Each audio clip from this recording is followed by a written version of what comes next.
Welcome everybody to our webinar this evening. My name is Tamara Hansen. I am an organizer with Fire This Time Movement for Social Justice. I'm also on the editorial board of the Fire This Time newspaper, and I am also the coordinator of Vancouver Communities in Solidarity with Cuba. It's such an honor to be here with all of you this evening as we have a special report back from Cuba. And before we get to our report back, we wanted to bring you a little bit of the flavor of Cuba this evening with a beautiful song called Verano con Todos, because I know many of us have snowy weather across Canada and the United States. We thought we would bring you some of Cuban summer to lighten our spirits as we go into a very exciting and dynamic report back event. So let's go now to the video.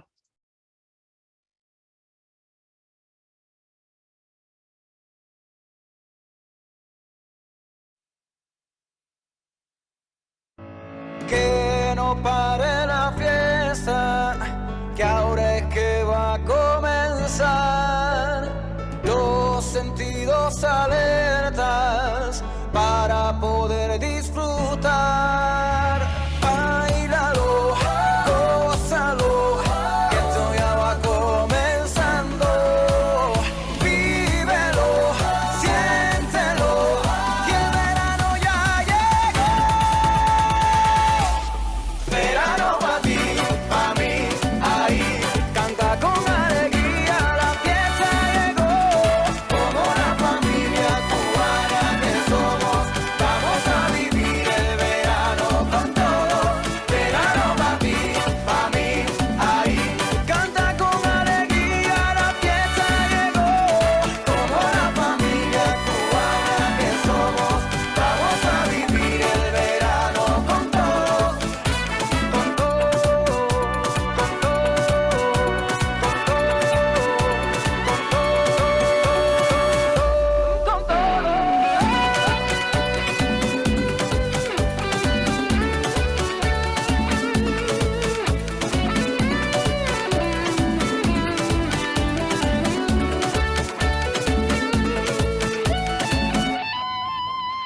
El sol sale de nuevo después del desvelo, invita a soñar.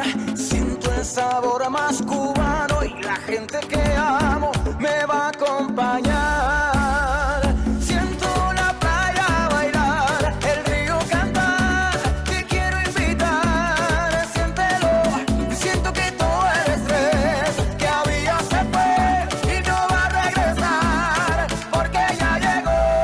Verano pa' ti, pa' mí, ahí. Canta con alegría, la fiesta llegó.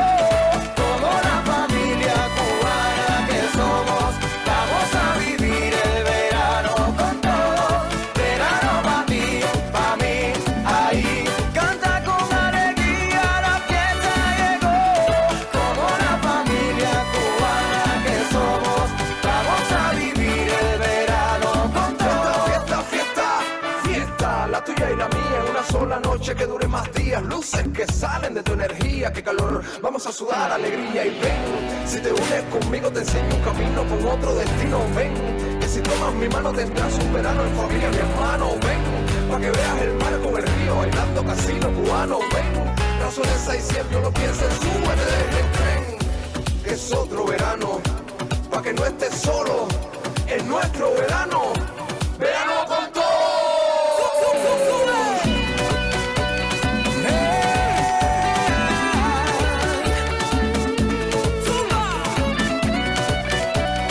Ya llegó la fiesta. Vamos.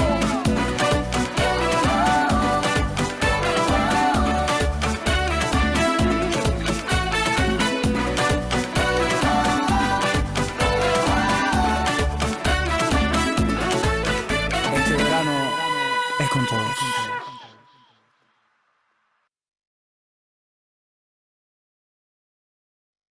All right, welcome everybody to this special report back event from Cuba.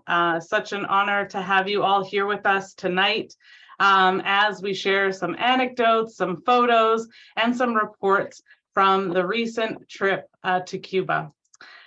So I wanted to open with the invitation that Fire This Time Movement for Social Justice received from Cuba Socialista, an important magazine in Cuba. And basically, it sets the scene for why we needed to attend this important event and why this important event was being organized in Havana. The invitation reads, "The world is currently undergoing a cultural, civilizational, and ideological regression, expressed in imperialist wars, sanctions, loss of social and labor rights, and the upsurge of fascism. Hence, it becomes urgent for the forces of the left to reflect on these matters and articulate actions in accordance with the challenges, with a sense of the historical moment in which we are living. Cuba Socialista, the theoretical and political magazine of the Cuban Communist Party, convenes the first international meeting of theoretical publications of left parties and movements to be held on February 10th to 12th, 2023 in the framework of the Havana International Book Fair." And as Fire This Time Movement for Social Justice, we very much agreed with this characterization of the challenges facing working and oppressed people around the world today. And it was such a huge honor for us to be invited to participate in this conference organized, and the first ever organized by Cuba Socialista and the first ever organized in Havana. Again, the first international meeting of theoretical publications of left parties and movements. One thing that I can't go without saying in my introduction is that we received a lot of support in organizing for this trip, especially from Eileen Carminati from the Cuban Embassy in Ottawa, Canada, helping facilitate getting 4 people from Vancouver to Cuba was very helpful in terms of making sure that we had a schedule, making sure we had received all of the paperwork. And we so much appreciate the support of the Cuban Embassy in Ottawa and specifically of Compañera Eileen Carminati. I would also, of course, like to thank Sandra Ramirez with the Central Committee of the Communist Party of Cuba, as well as all of our friends at the Cuban Institute of Friendship with the Peoples, Leima Martinez, Yamil Morero, and also Iram Pollo, who you are going to hear from very soon. It was really this idea that we are at kind of a precipice, that the world and working people, especially coming out of almost 3 years now since the COVID-19 pandemic, is starting to reevaluate how we have been living, reevaluate the challenges that we face every day under capitalism, starting to call capitalism out by its name, to call imperialism out by its name, and to know that we need an alternative. And that as working and oppressed people, we need to unite together to dream of a better future and to then fight to build it. And Cuba in that is such an example and such an inspiration for us with Fire This Time Movement for Social Justice. And so we're really looking forward to sharing with you all of the things learned in Cuba during this trip. Before wrapping up my opening remarks, I just also wanted to recognize that as somebody joining this conference call today from Vancouver, I am on the unceded and traditional territories of the Musqueam, Squamish, and Tsleil-Waututh nations. And we have a responsibility as social justice organizers who are calling for self-determination for Cuba to also work for the self-determination of Indigenous people in Canada, to be allies in that struggle for a better world, includes all people. So I want to thank you all again for being here tonight, and we're going to go now to a special video greeting. We have been sent a wonderful video from our friend Iram Pollo, who is from the Cuban Institute of Friendship with the Peoples. And we really wanted to share his greetings with you. Iram was a very Iram was a very important organizer on the ground for our team in Havana, Cuba during this trip. And he's made a very wonderful video greeting explaining a little bit about the work that he does at ECAP and what it meant to have, to be hosting so many delegations coming to Cuba and to be a part of this important work. So we're going to look forward right now to this video from Iram, and we hope that you all enjoy what he has to say. And of course, I have to say also that I was also recently in Cuba for a conference on pedagogia, and after working with Iram for many years on Zoom and well, not on Zoom, but on online, it was so great to meet this compañero and dear friend in person. And he's going to be joining us tonight with this video greeting.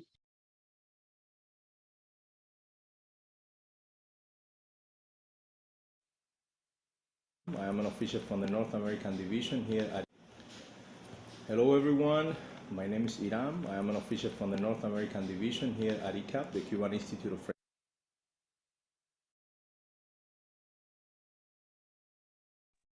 My apologies. I did also want to note that as we go to Iram's video, the volume may be a bit low.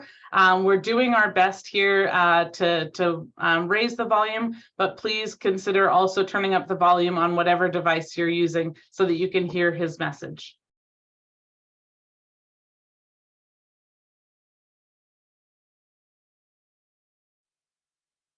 With the peoples. Hello everyone, my name is Iram. I am an official from the North American Division here at ECAP, the Cuban Institute of Friendship with the Peoples. I want to thank FAR this time for giving me the opportunity to be here today and share some ideas with you, some information with you. And I also want to thank all the friends taking some time to be part of this report back and learning a little bit about what happened in this amazing event that recently took place here in Cuba, the first international conference for leftist movements and publications, where FAR this time participated in. I want to say, or I want to start by saying that aside the events where FAR this time participated, we also helped with the representation coming, another program during the last 3 to 4 days they overstayed. It was a program focused on solidarity because, as you probably know, FAR this time, besides all the causes they stand for and defend for, they also, or as part of that work, they also do solidarity with Cuba through a couple of organizations, Vancouver Communities in Solidarity with Cuba and Friends of Cuba Against the U.S. Blockade. So of course we wanted to have some time with our friends and to organize and arrange things and mainly ask for help and support and solidarity for these upcoming events.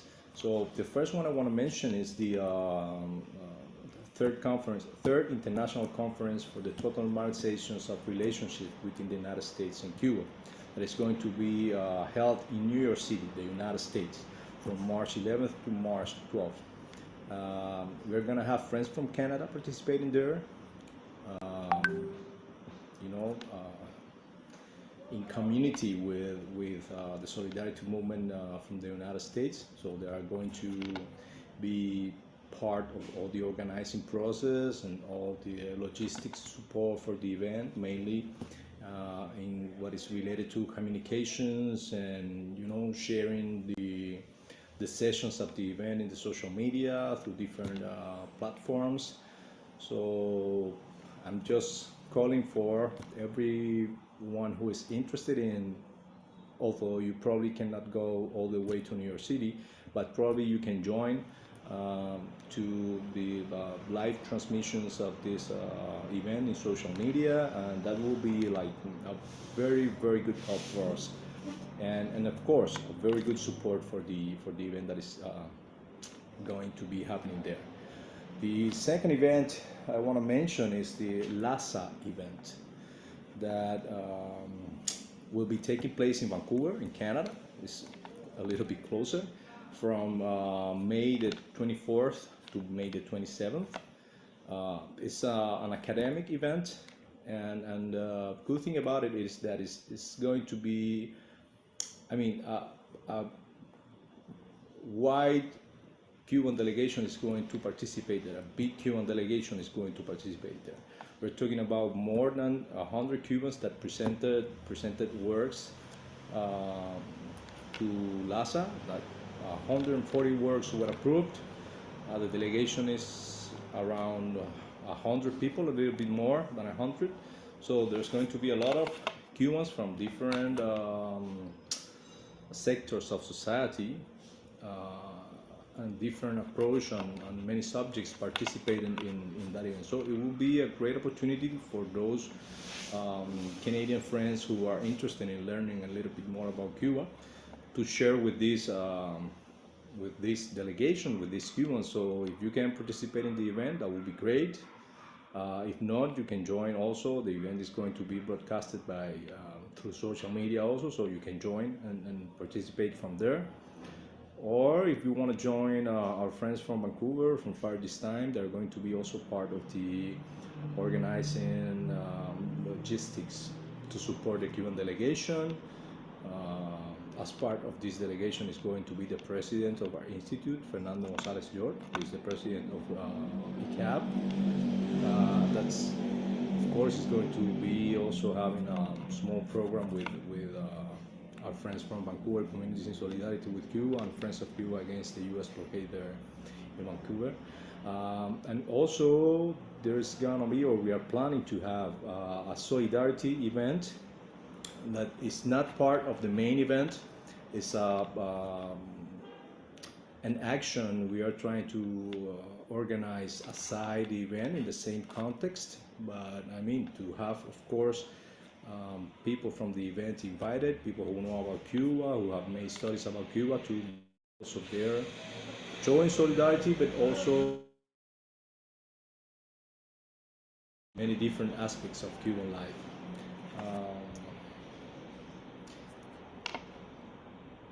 Those events are going to be, abroad, one in the United States, the other one in Canada. But if you really want to learn about Cuba and get to know Cubans and understand a little bit more of our reality, the best thing you can do is come into Cuba. And in that case, we also have some options you can use. The first one is the Che Guevara Volunteer Work Brigade. It's a project, a solidarity project, sponsored by the Canadian Network on Cuba that comes every year. This year we're gonna have the 29th edition, and the brigade is coming from April the 27th to May the 11th. That's the plan so far. They are going to be part of the International May Day Brigade in Cuba. That is a brigade integrated for friends from more than 20 countries. So it's a great opportunity to, meet new people, forge alliances, and just to enjoy the ambience there. Because, of course, being there, you have the opportunity to participate in the May Day parade here in Cuba, which is a great thing. Something out of this world. It's hard to find an event like that anywhere else in the world.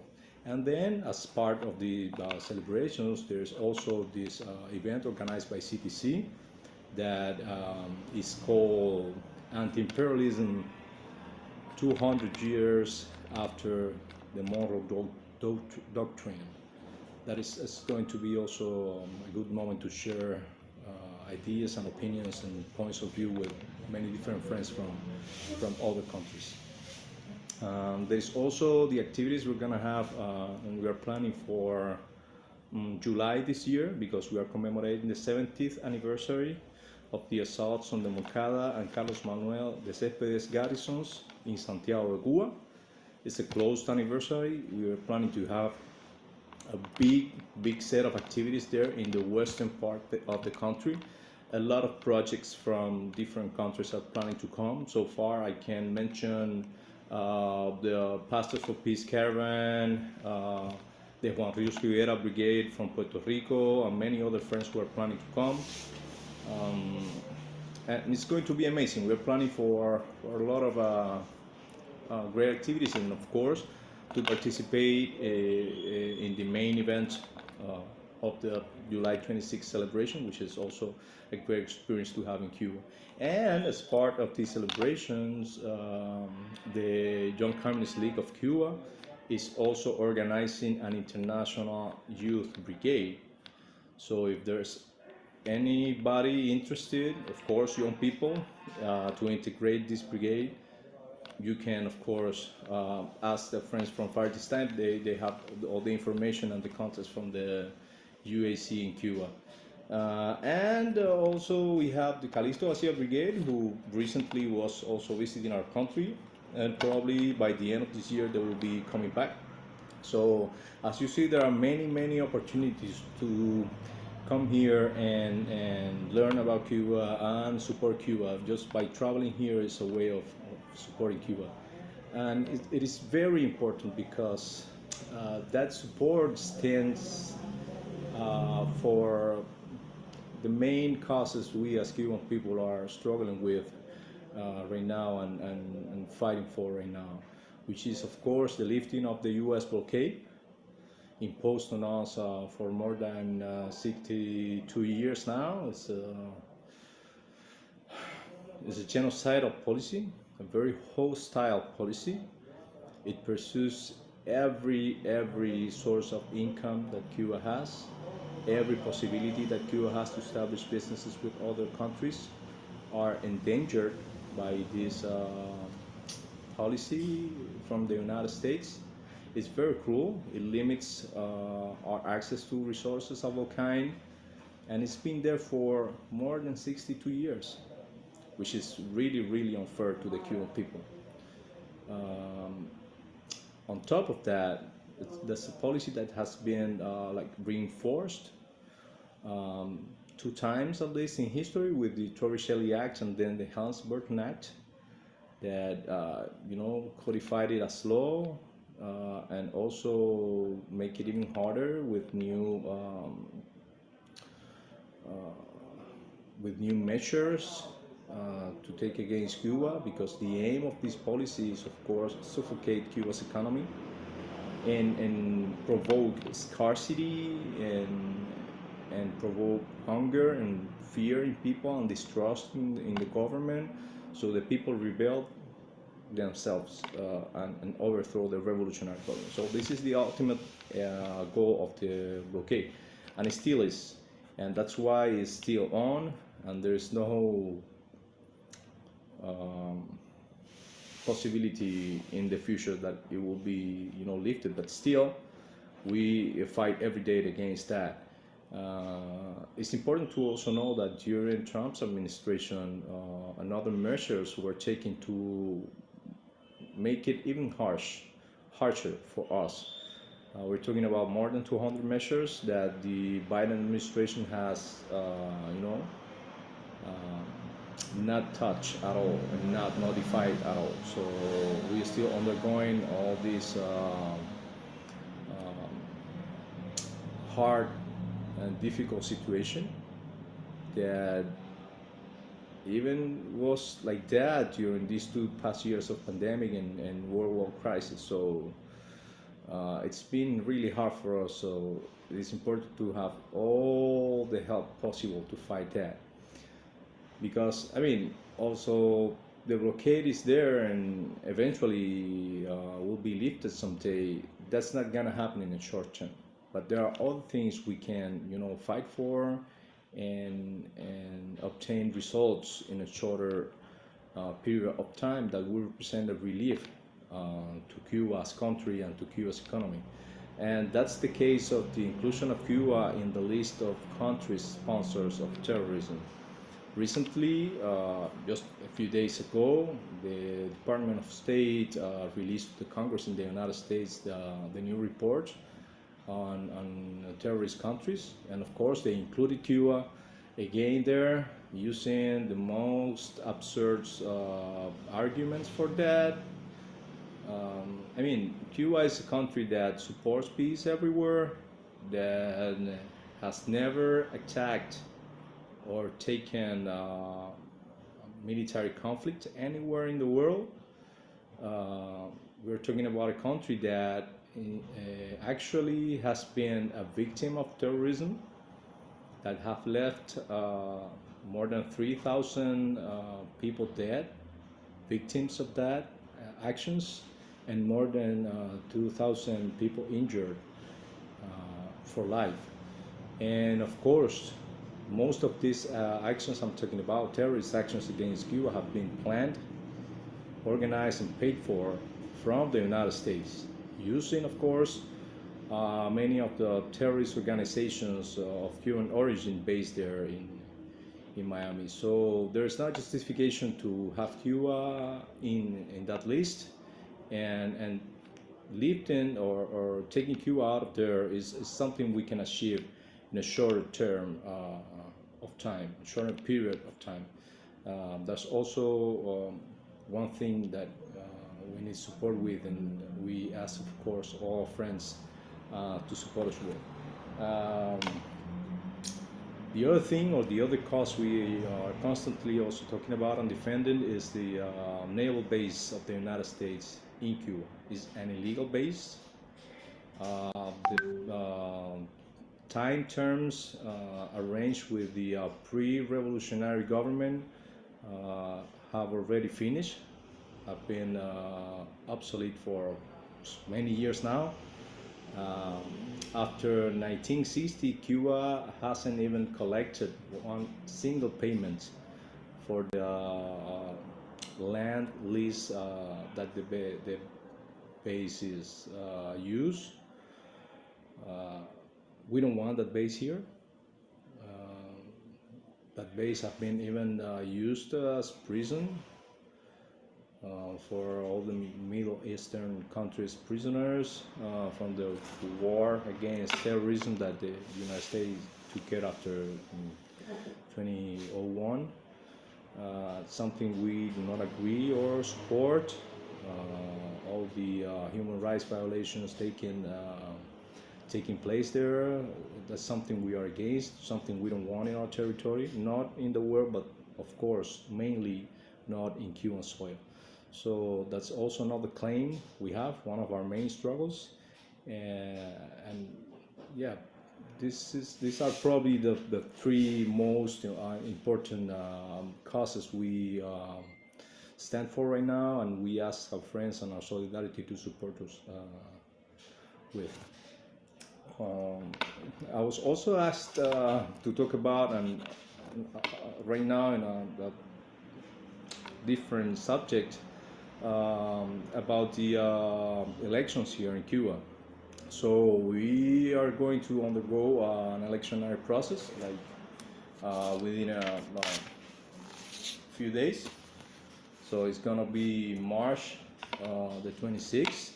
It's a nationwide electionary process. It would be a little long to explain here all the electionary laws in Cuba and how they work and how the candidates are elected. I'm going to explain some information just for you to know, but not giving you a lecture about elections in Cuba. If you have any questions about Cuba's democracy, well, I invite you to come. And of course, we are going to arrange a lecture about that for you. So what it is important to know is these elections are like general elections. They are taken or they take place every 5 years. Now in the last one was in 2018. Now 5 years later, 2023, is then the electionary process to select the members of the National Assembly of the People's Power. So that's the Cuban Parliament. So we are electing the members of the next Cuban Parliament that will be start functioning after elections are finished and the elected candidates are ratified. Just to give you some information that I consider important is that every candidate there are 470 candidates, and each of them represents for 30,000 Cubans. Okay, so each candidate represents 30,000 Cubans. The 20% of the candidates are between 18 and 35 years. So the average age of the candidate's proposal is 43 years old. So that even it's even a younger average age than the one we have in the previous elections, and the ones that are actually working still at the National Assembly. Also, 55.3 of the candidates are women, so that places Cuba again as the second country in the world that has more women in the parliament in charge of power and decision. This candidate list is integrated by people from all sectors in Cuba. We have representation from education sector, the healthcare sector, the scientific sector, farming sector, private sector. Also, we have presence of LGBTQI plus community. We have wide diversity in terms of race. It's a very diverse candidates list. They are representative of the Cuban people, as we are right now. And what we're calling is, or our call right now is for the people to go and vote, and you know, take advantage of their right to participate in the democratic process in Cuba. So we have like a high range of, a high number of people voting. So the election or the outcomes of the election are like, of course, the more accurate in terms of what they actually are representing for, and actually like as a democratic process. That is going to be very soon, so we hope it has a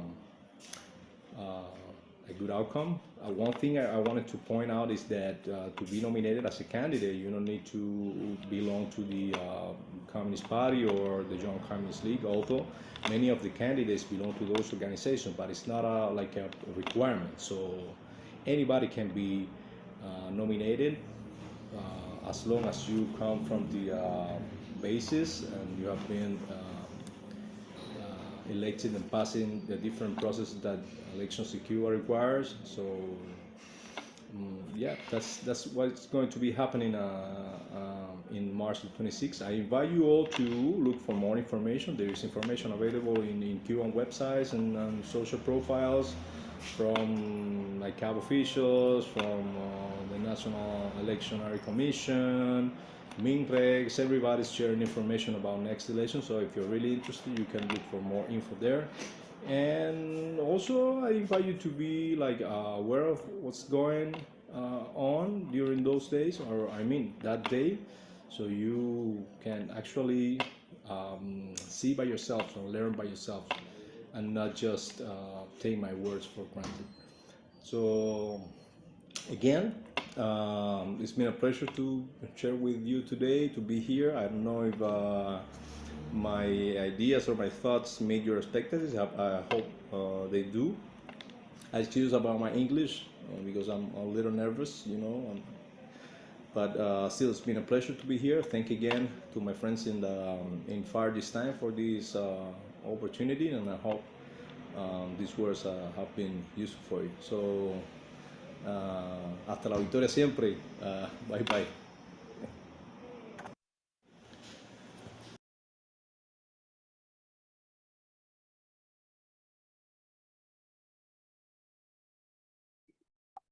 Thank you so much to our compañero and brother, Iram Pollo from the Cuban Institute of Friendship with the Peoples North America desk for that wonderful update on the current situation in Cuba.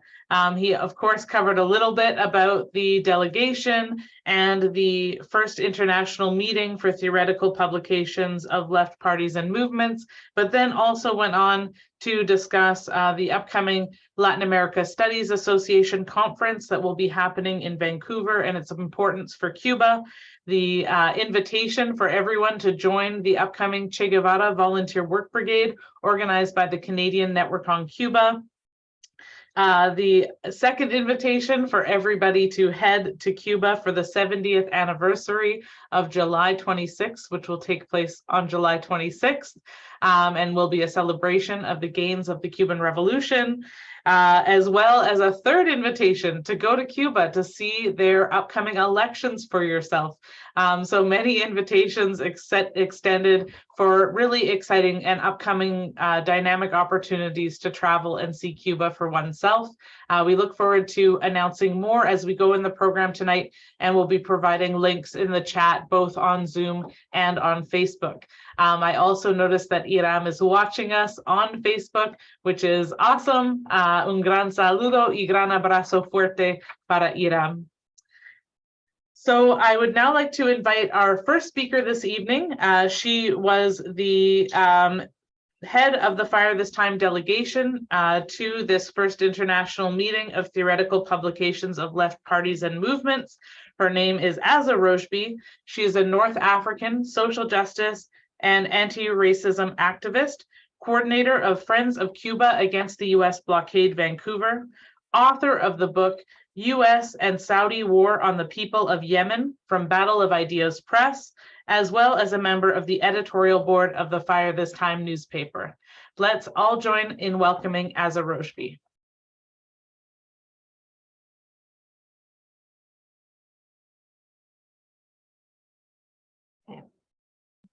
Hi, everybody. I don't see you.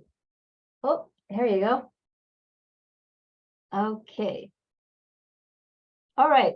I'm usually always the last few weeks have been helping with the technical aspects of different webinars. So now that you have to do technicals and speaking, it's a mix of both.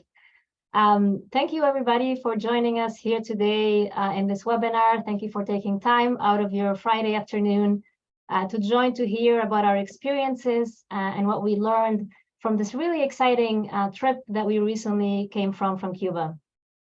Also, a big thank you for Tamara for getting us started today, for setting the tone to today's webinar. And a big thanks to Iram. And I know you're watching on Facebook, so it's so nice to see you, Iram. And thank you for your really very good talk, especially I think the parts where you shared with all of us here today about the gains of the Cuban Revolution, and specifically about the statistics of the strong participation of women and youth in the Cuban election. That's why we can say that Cuba is the vanguard of the socialist world. And so thank you, Iram, for your word and for sharing with us the important campaigns of ECAP and the important gains of women and youth in Cuba. I also want to extend the thanks to all the folks at ECAP, at the Institute of Friendship with the Cuban People. Thank you for opening your institute for us when we were visiting. Thank you for helping with organizing all the logistical pieces and supporting us while we are in Cuba. And just as Tamara mentioned earlier, a big thank to compañera Eileen Carmenti Sanchez. Thank you for supporting us to travel to participate in this important conference and helping with getting the logistical pieces together. So as you can see, this has been a Fire This Time /ECAP / the Cuban Embassy team effort to be able to have the four of us attend this really important conference in Cuba. It was a big honor for myself and for the four of us as a Fire This Time team to be invited to this conference, which is the first international meeting of theoretical publications of left parties and movements.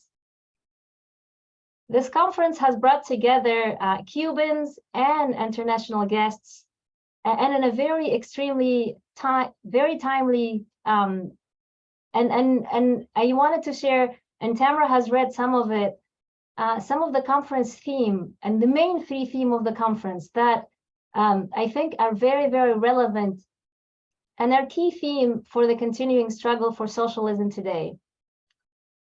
These three themes are, the first one is imperialism and the new world geopolitical configuration. The second theme is socialism and youth. And the third theme is Fidel and international solidarity. As you can see, these are very, very important themes to discuss that brought together people from all over the world to Havana to come together for this important conference.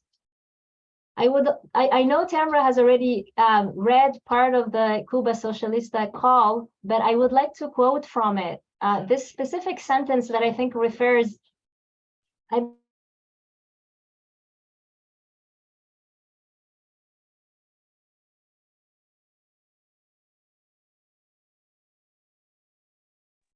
all right, I think, can you hear me? All right, I'm back on, I apologize. I would like to quote from the call for the conference by Cuba Socialista. This is a part of what Tamara already read, but I thought it was extremely important and I wanted to repeat it.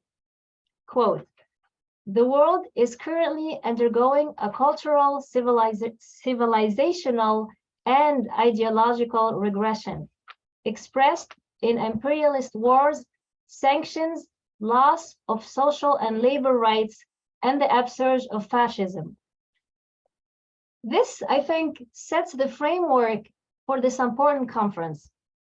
We see today how the US imperialism is losing their position as the sole ruler and imperialist power. In response, we see how they have increased their attacks to defend their economic and political hegemony through an increase in direct and indirect aggressions against rivals like Russia and China. All we have to do is turn on TV, the radio, log into Facebook, any of the social media, and whether you are in Canada, in the US, in Europe, you will be bombarded by so much of this imperialist anti-China, anti-Russia propaganda. It's a constant stream of fear-mongering, escalations toward more and more imperialist wars, occupations, and sanctions. So it is in this world context that the discussions and debates that took place at the first international meeting of theoretical publications of left parties and movements took place. We discussed imperialism and the necessity of confronting and fighting against it. As Fire This Time movement for social justice, we had a very active presence throughout this conference. We had our latest issue of the newspaper, which some of you might have a copy of. If not, I will post the link to the PDF in the chat later.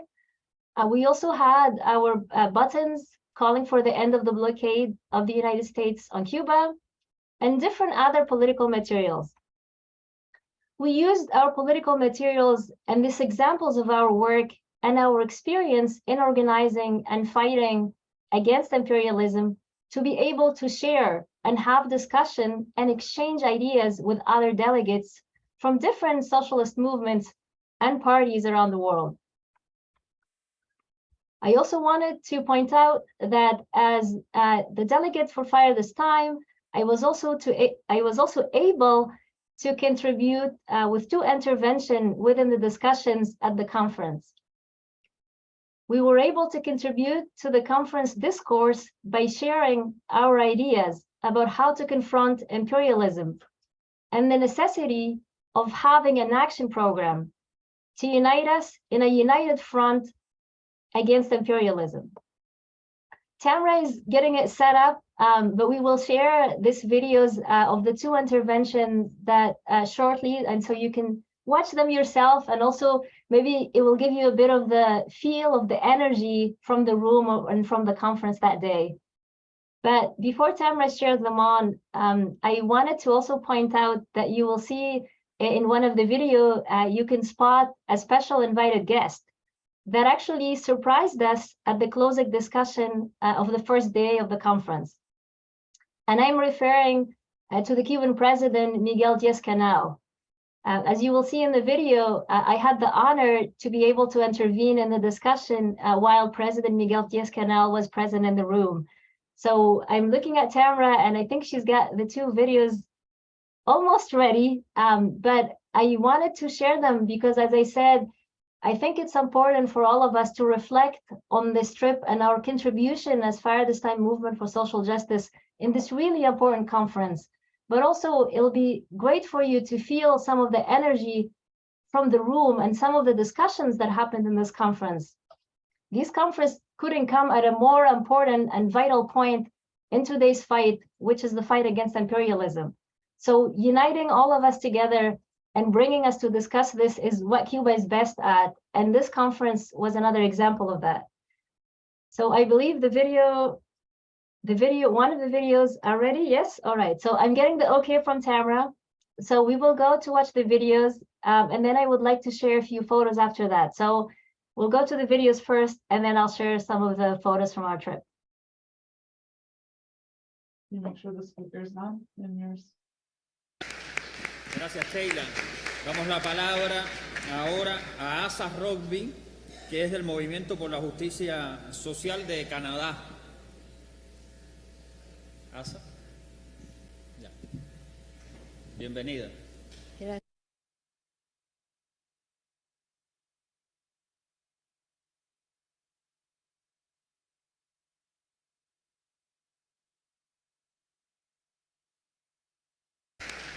Gracias, Sheila. Damos la palabra ahora a Asa Rugby, que es del Movimiento por la Justicia Social de Canadá. Asa. Ya. Bienvenida. Gracias. No sé, mejor aquí. ¿Dónde desea? Gracias, compañeros. Voy a empezar un poco en español y después cambiar a inglés porque escribo algunas palabras muy cortitas, pero mi nombre es Asa Rugby, estoy aquí del movimiento Fire This Time por la Justicia Social y es un placer estar en Cuba con los jóvenes cubanos, que es para nosotros jóvenes de todas partes del mundo, Cuba y su revolución, sus jóvenes es una inspiración. Welcome everybody. My name is Asa Rugby. I'm from Vancouver, Canada. Bienvenidos a todos. Soy de Canadá. Yo represento Fire This Time, Movimiento de Justicia Social. Yo escribí algo sobre la base del debate que se hizo ayer y también algunas de las presentaciones que escuchamos esta mañana. Y quiero comenzar diciendo que en tanto que Juventud Revolucionaria, luchando por el socialismo, Cuba es un faro y muchos acá de presentes también comparten mis ideas. Cuando venimos a Cuba, esto refuerza nuestra creencia de la lucha por un mejor mundo y que un mundo mejor es posible. Entonces quiero regresar a algunas de las enseñanzas que hemos aprendido de Fidel y que seguimos aprendiendo. Al hablar de la juventud, la lucha por el socialismo, Fidel siempre está presente. Fidel desde joven y su legado continúa con la juventud y por parte de la juventud de Cuba. Y quiero retrotraernos al video que comenzó esta conferencia, que creo que fue una forma perfecta de fijar el tono en esta conferencia, que es la batalla de ideas. Y creo que el compañero de Argentina también se refirió a la batalla de ideas y estoy seguro que todos esto está presente siempre en todo nuestro trabajo. Ayer comenzamos el debate.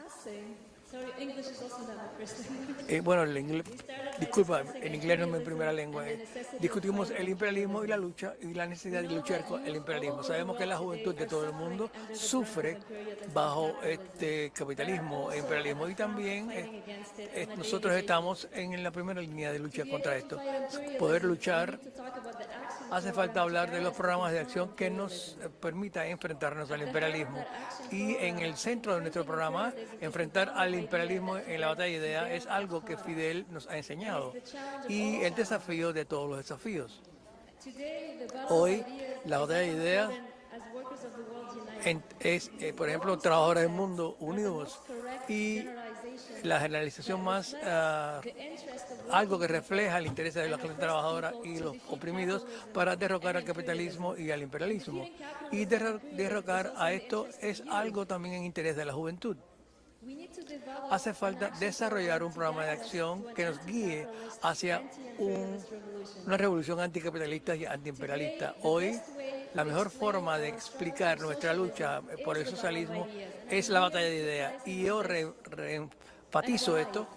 ¿Por qué? Porque no hay lucha que se lleve a cabo sin, ya sea que estemos luchando por los derechos de la mujer, el medio ambiente, educando a las personas, ninguna lucha se puede hacer si no se hace en este contexto de la batalla de ideas. Todo lo que hacemos se hace en este contexto de la batalla de ideas. La batalla de ideas es lo que nosotros organizamos, toda la lucha, y esto es concluir, es decir, es llevar a cabo esta batalla de ideas. Si somos un activista estudiantil en nuestros sindicatos, en nuestras huelgas, si luchamos contra la degradación ambiental, luchamos contra la degradación capitalista de la madre tierra, si luchamos contra la ocupación, contra los bloqueos, las sanciones, la transfobia, la homofobia y todas estas luchas, lucha contra la cultura colonialista y en favor de la supervivencia de la humanidad. Entonces esta lucha tenemos que luchar y ganar la batalla de ideas. Y como dijo Malcolm X en su momento, es la batalla actual entre nosotros y ellos. Hoy decimos que la batalla de ideas la tenemos que salvar. La batalla de ideas es la realización de la lucha para un mejor mundo, el socialismo. Y la juventud es una parte importante de esto, de esta creación de un mundo mejor y más justo. Y concluyo diciendo que hoy nuestra lucha por la libertad y el socialismo debe explicarse y comprendiendo las metas de nuestra batalla de ideas. Debemos tener un programa activo que nos una en un frente unido contra el imperialismo para ganar esta batalla que todos tomamos de conjunto. Y en otras palabras, ganar la batalla de ideas, la unidad es algo fundamental, es el factor fundamental para llevar a cabo esta batalla de ideas y que funcione en nuestro favor de la clase trabajadora y de los oprimidos de todo el mundo. Gracias. Damos la palabra a Xiomi Giraldo de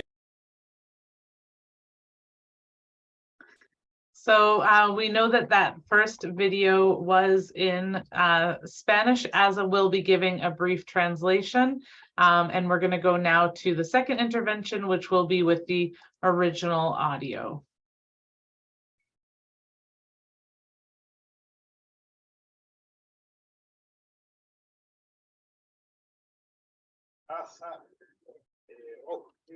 Del movimiento social de Canadá.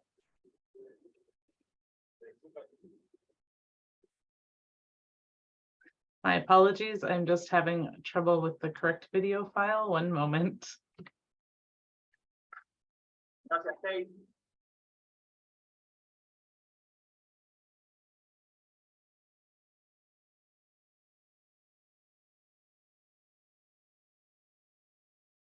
All right. It seems we have the correct video file here. Let's go to that.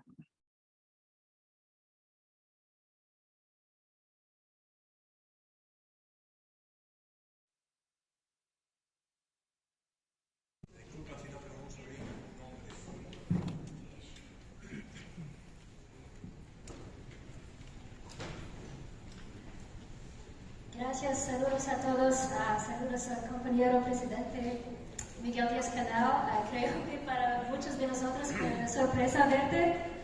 Es un placer estar aquí en el país de Fidel, en el país de la Revolución Cubana. Voy a cambiar a inglés, hablo español, pero no es mi primera lengua, entonces voy a cambiar a inglés. My name is Azar Rojbi. I am here representing Fire This Time Movement for Social Justice in Vancouver, Canada. I was just saying, you probably heard of it translated, so I don't have to translate to you what I just said in Spanish.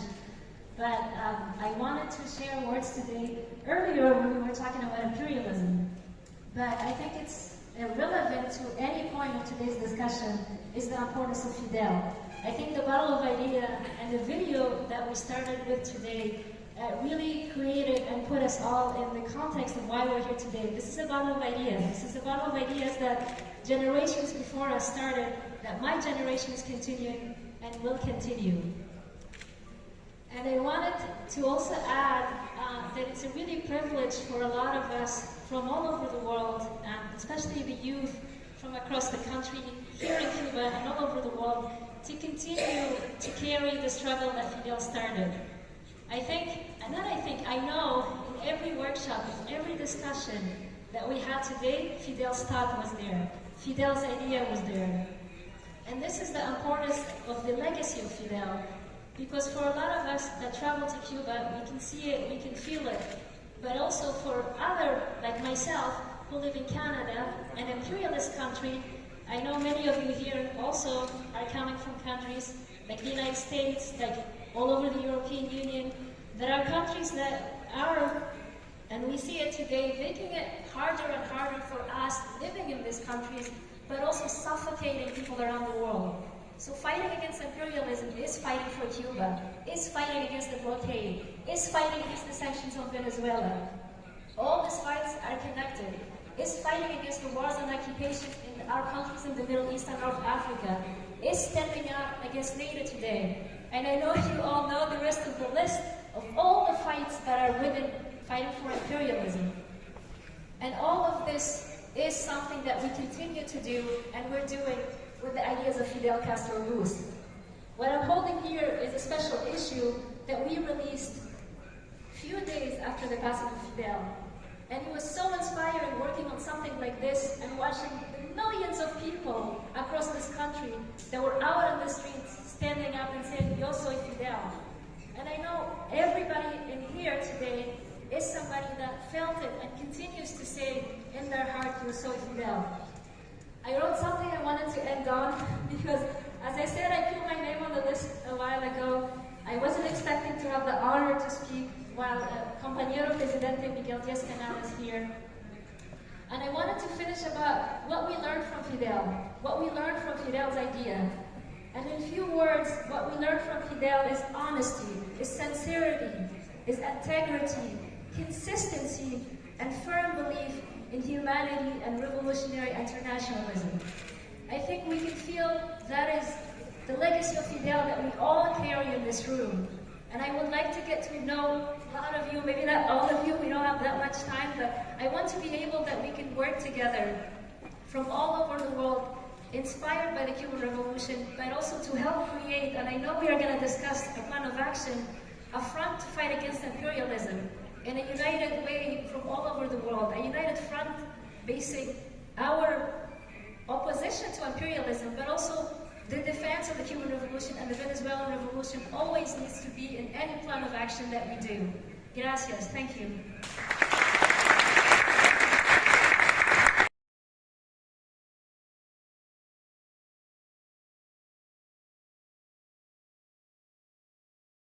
So that was two excellent interventions by Asa Rojbi while at the conference. Of course, that second video was in front of Cuban President Miguel Díaz-Canel. And as I mentioned, the first video we showed in Spanish because the video quality was a little bit higher and you could see the whole conference and get kind of the mood of the event. But Asa will give a bit of a summary of those statements. So I'm going to hand it back now to Asa Rojbi. Thank you, Tamara. And I believe, can you hear me? Yeah. Oh, perfect. Thank you, Tamara. And I apologize, the video in Spanish. Actually, that video was cut from a longer live stream by Cuban TV channels. So that's why it was being translated while I was speaking in English to make it accessible to all Cubans that were watching. So they translated all the program of the 2 days conferences into Spanish simultaneously. But I wanted to, I will highlight the points from that video, and I also wanted to add a few more points. And I will share also some photos right after. But I think as you've seen in the videos, a major theme throughout my intervention is the battle of ideas. It is the fight against capitalism and imperialism today. And I want to refer back to some ideas that I started earlier that I want to reiterate, which is where, and also these are ideas that were very important throughout the conference and within the context of this 2 days of conference, which is that we found ourselves today in this worldwide capitalist crisis. We see it, we feel it in our pocket, we feel it in our everyday, this increase of imperialist aggressions, this increase and acceleration of wars, occupations, sanctions, and blockade. We see it in the suffering of millions and billions of people around the world, in the suffering of humanity more than ever today from lack of food, from lack of housing, lack of adequate healthcare. We see it in the worldwide crisis with inflation, with the recession, with the increase of poverty. I think these are words that are things that you feel and you see in your everyday life, whether you live in Canada, in the United States, or any part of the world. You see all of this, you see this increase in the destruction to our lives and to the world by the capitalist system and by imperialism. And one of the main points in the interventions that I did is how to fight it. And this is where we learn from Comandante Fidel Castro. This is where we learn that the battle of idea is an important concept that reflects the interest of working people and oppressed people to defeat capitalism and imperialism. As an anti-capitalist fighters for a better socialist and just world, we must explain to working people why the battle of ideas is our guide to mobilize and organize our struggle. Whether we are fighting for the environment, whether we are fighting against wars on occupation, against sanctions and blockades, whether we are fighting for workers' rights, for student rights, fighting against racism, sexism, xenophobia, fighting against homophobia, transphobia, fighting against capitalism and imperialism, we have to unite to win the battle of ideas. We learn from Fidel and we continue Fidel's legacy by continuing to fight against capitalism and imperialism. And I wanted to share these words and these videos to give you an idea of the importance of this conference, of the importance of such a gathering in Havana, Cuba, to bring people, anti-capitalist, anti-imperialist fighters together, to unite, to work together, to exchange experiences, and to learn from Cuba and from Fidel's legacy of the fight for a better world, of the fight for a socialist just world. So before I wrap up, I wanted to share some photos. You've seen some of the energy and the dynamism, a bit of the conference through the videos, but I also wanted to share a few photos. So I'm going to go ahead and share my screen. Okay. All right, so share screen. Y'all should be able to see them, I think. Yes. Okay.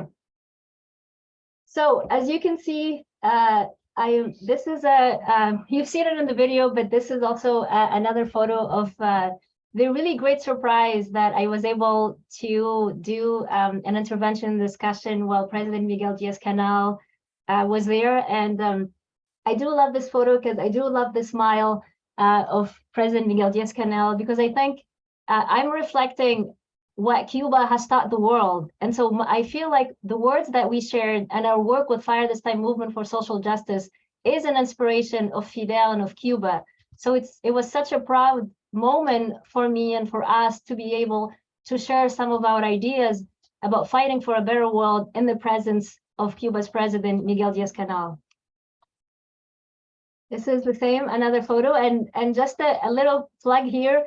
If you would like to have your own issue of the Fire This Time newspaper special Fidel issue, post your email in the chat and let me know, and I can make sure to mail you a copy if you already don't have one. Or I can also send you the PDF if you'd prefer.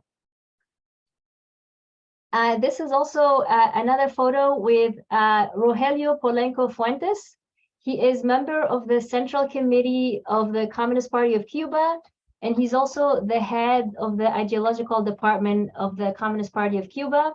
It was really an honor to be able to meet him. And I say that I think he did an amazing job to open the conference. His speech was the first one to really set the tone of the ideas of Battle of Ideas, but also in the fight against capitalism and imperialism at the conference. And I wrote down in the notebook that I took with me to Cuba a quote from him, and I actually would like to try and find his speech, because I think it was so good that it would be very helpful and educational for all fighters and supporters of Cuba. So maybe I'll try to find it, and maybe we should publish it in the next copy of the newspaper. But it's such a good speech that I wrote down this comment from. It's in Spanish, so I'm going to translate it in my brain before I read it. That the whole point of the comment is, or part of his speech is, we need to understand the world to transform it, and we need to communicate our ideas. And so I think these two concepts are what the Battle of Ideas is. We are understanding the world to change it, to transform it, but we also need to communicate our ideas to working people. So as I said, I will post his name in the chat later, and I suggest that maybe you can find his speech online, but it was a very, very good and educational speech. Okay, so I'm going to go next photo. Some of you might recognize Graciela Ramirez. If you've been in the fight for the freedom of the Cuban Five, 100% you have met Graciela. She's been a tireless fighter for the Cuban Five and now against the blockade, and always a friend of Cuba. That is always such a pleasure to get to meet her at different conferences in Cuba. This is kind of to give you an idea of how the conference was set up, and you can see there were 200 people attending. You can see the room. This is also was during the part of the conference where President Miguel Diaz-Canel was attending. This is from my second intervention, which is the video that you all watched in Spanish, which is in the section in the workshop about youth and socialism, where I focused on, as a young fighter against capitalism and imperialism, on ideas of Fidel and on the fight for the Battle of Ideas. This is another photo from the conference, and you can see that the author Ignacio Ramonet was there at the conference presenting a new book that he launched, actually about the United States and the January 6th and the right-wing movement in the United States. His book was published in Spanish, so he was in Cuba promoting the book. This is also part of that. And as part of the conference as well was the presence of a lot of the different Cuban media. This is an interview that I did actually in English with Radio Havana, Cuba. And I learned from this journalist, and I want to share with all of you, that actually the Radio Havana, Cuba, on their website, they have English programming. So they publish articles in English, but you can also listen to radio programming direct from Havana that's in English. Maybe I'll also post the link to that, because I think it'll be great to be able to hear live programming from Cuba in English to those folks that don't understand Spanish. I realized I promised you all a lot of links in the chat, so they'll be coming as soon as I'm not talking.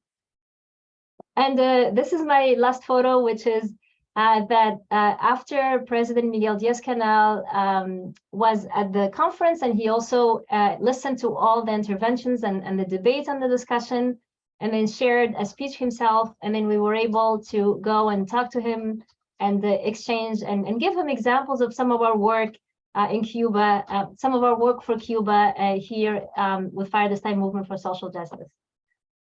So I'm going to stop sharing. And I want to end up on some keywords which I've said already, and I'm sure you've heard me saying it in the videos I know, but I think it's important that the main message is unity in the struggle. It is the message of us united together in a united front to fight against capitalism and imperialism, and we will win. Viva Cuba! Thank you. Thank you so much to Aza Rojbi for that excellent report. We are going to now go to two more organizers who traveled to Cuba. They are Max Tennant and Mike Larson. And Max Tennant and Mike Larson are organizers with Fire This Time, Movement for Social Justice, as well as Friends of Cuba Against the U.S. Blockade, Vancouver. They're both also on the design team and distribution team of the Fire This Time newspaper. So I'd like to bring a warm welcome to Mike Larson and Max Tennant. If you guys can turn on your camera and unmute your microphone.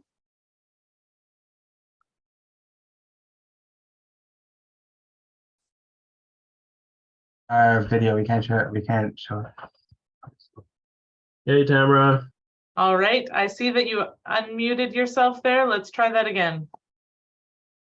Difficulties with the camera.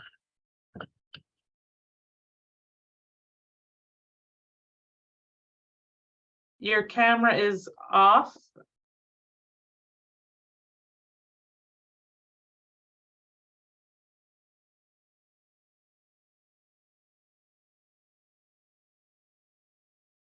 All right, pausing for technical difficulties. I'm just going to make a quick first announcement then as we get Mike and Max set up. I do want to let you all know that we do have an upcoming US-Cuba Normalization Conference. It has been mentioned by both Ike and Aaron Nahum, who are in the chat from New York City. This conference is happening live in New York City, March 11th and 12th, and it's also going to be happening online. There's going to be speakers, including a Cuban delegation from the Cuban Federation of Women, as well as many workshops with speakers participating from across the United States, Canada, and around the world. If you're interested to learn more about this event, there is information about the program on the website, which again, it would be great if you want to go to New York City, but it will also be available online. All right. So I'm just going to be posting that in the chat here on Zoom, as well as in the chat on Facebook. And we have now with us the wonderful Max Tennant and Mike Larson. Welcome to you both. Again, Max Tennant and Mike Larson are both organizers with Fire This Time, Movement for Social Justice, and Friends of Cuba Against the U.S. Blockade, Vancouver. And they are also on the design team and distribution team of the Fire This Time newspaper. Welcome. Thank you. Thank you. So I guess I'll start. Basically, I was happy to, I wanted to make a thank you for the Cuban Institute of Friendship with the People, and also Cuba Socialista for hosting us in Cuba, and for this great opportunity at the first international meeting of theoretical publications of left political parties and movements. And I'm looking forward to showing some photos and also some analysis from our trip in Cuba. I'd also like to extend my gratitude to Cuba Socialista for the invitation that we got to participate in such a great conference. And also a big thank you to ECAP, the Cuban Institute of Friendship with the Peoples. It's amazing for them to be able to facilitate a lot of, you'll see in the photos, the great meetings that we had with different groups in Cuba, as well as learning more about what they do in Cuba, the important work that they do. And so we will queue up a few photos right now. And as we're doing that, I also wanted to mention too that as being two organizers from Canada, it's very important that when we do talk about Cuba, we do talk about the inhuman and cruel blockade that is imposed in Cuba for more than 60 years. And that despite that blockade, Cuba has been progressing, has been fighting and showing the world that they are an important example for not just youth, but from many people around the world. And for us, it's very important that we also demand that Guantanamo is returned back to Cuba, and as well that we would like Cuba to be removed from the state-sponsored terrorism list. And so Max will be looking at these photos here, in which we'll be talking more about our trip.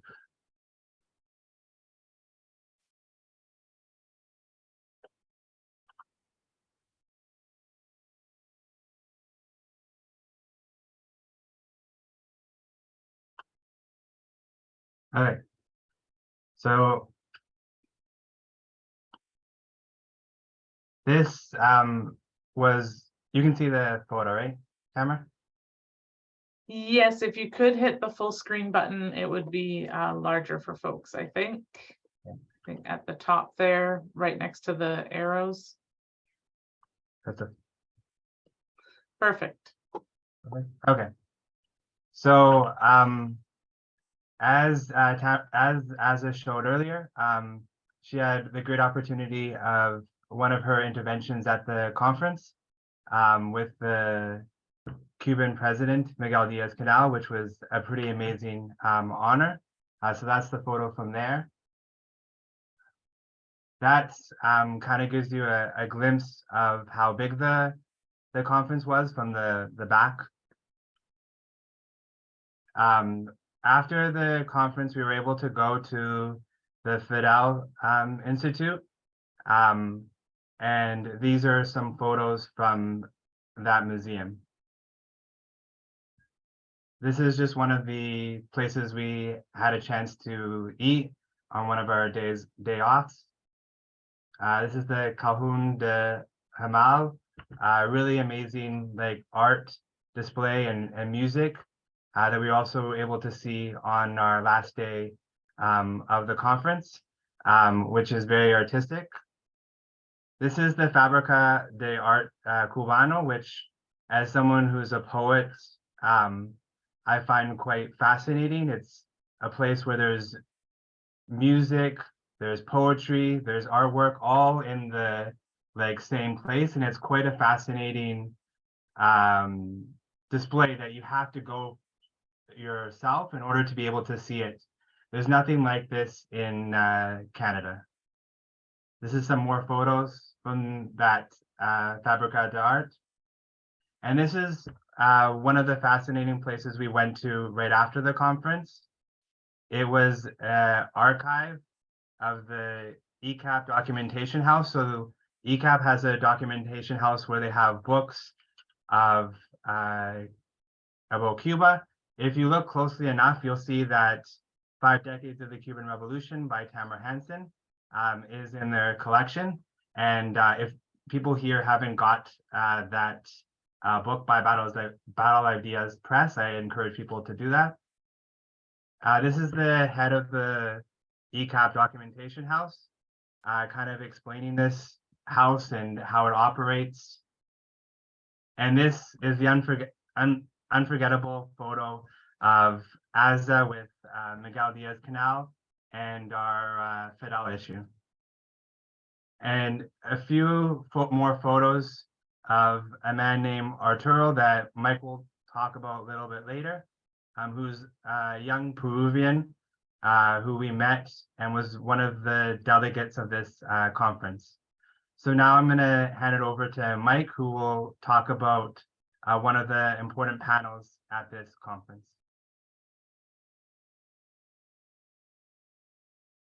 All right, so in regards to the, so looking at the previous photo that we had there, so at the Casa de las Americas, we did get to participate in a very important panel in which the discussion was about youth and socialism. And so the panel was opened by Melanie, who is a young professor of Marxist-Leninism at the University of Havana.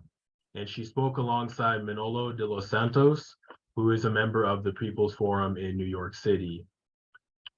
And so the most important part about this panel, and I think that bring a quote from Che, in which is very important, is that I believe our youth must always be free, discussing and exchanging ideas concerning what is happening throughout the creative world.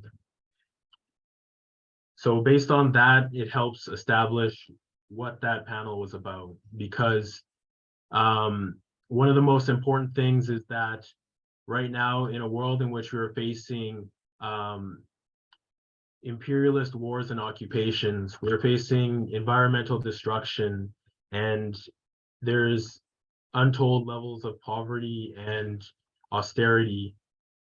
the youth right now from years ago were faced with, they didn't have an alternative. She explained that youth were very much stuck in this mentality and a lot of distractions of capitalism. And so she says right now the biggest challenge is that youth have to see where they fit in the struggle for socialism, and that's where Cuba comes in. Cuba is that example because youth in Cuba have always had the opportunity to express themselves through the different social organizations that they have. And she mentioned that from elementary school all the way to university, you have those social organizations that give youth that voice and they're able to take that voice and change policies in their government. And we've seen that especially with the updating of the Constitution, in which youth had a vital role in that, and especially with the Families Code. And she explained that the history of Cuba has always had youth being involved in the most important struggles. And the Cuban leadership has always mobilized youth to tackle those challenges. And so and then for Manolo's talk, it was very important because he was bringing in his experience as an organizer in the United States, and that a lot of the challenges that Cuba has heard of in regards to police brutality, the environmental struggle in the United States, and especially the fight against poverty, in which we share those same struggles in Canada and many other countries that are capitalist and imperialist. And so he said that as a youth, like a lot of us didn't have that political education in which shaped us. We had to find this political education, and that's where Cuba was our compass, in which it helped orient us and helped educate us. And so this is very important for, I think, a lot of Cuban youth to know that. And it was very interesting to have those discussions with Cuban youth because myself, and especially as Max will say, we were able to have a discussion with the president of the FEU, which is the Organization of University Students, and to be able to bring, to learn more about how Cubans are fighting against the blockade, but as well as the struggles that we have back home. So as Mike was talking, one of the people we had the opportunity to meet was the president of the FAU. And I'd just like to say something generally about Cuban representatives is how humble they are and how down to earth they are. I remember that I was just handing the newspapers out during the conference, which I think Mike has some photos later from those photos of us handing out the Fire This Time newspaper at the conference. But I was just handing out the newspaper and just in conversations and just found out that he was the president of the FAU. It was very kind of nonchalant and very shows you kind of the humbleness and how regardless of what position you are in Cuba, you are the people and you represent them. And you so one of the people, like I said, was the president of the FAU, who's Julio, who we got to meet and talk about the participation and representation of youth in Cuba. He was telling me that as Iran mentioned, there's the elections coming up, and he was mentioning how he is running in the upcoming elections in Cuba, which is March 26th. And it was so amazing to hear from him and also many other people from Juventud Rebelde and Grandma about how youth are very much integrated into Cuban society and how things like the Family Code, which recently got passed in Cuba, youth were very much involved in approving these Family Code and very much involved in this. And you kind of see from talking from youth, whether it's Juventud Rebelde or a grandma or this person from FAU, that Cubans and youth are very much integrated in society. Where I know for myself living in Canada, people are thousands of dollars in debt. They are worried about unemployment. But here you see an example where youth are leading the way and leading the fight.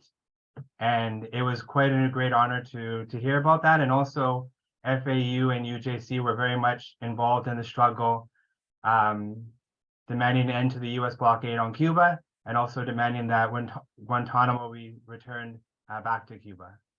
So that was kind of a little bit of inspiration of meeting the president of the FAU and hearing what he had to say and having the opportunity to see how when youth are really put in a leadership role, how they're able to change society and struggle in the fight for a better world.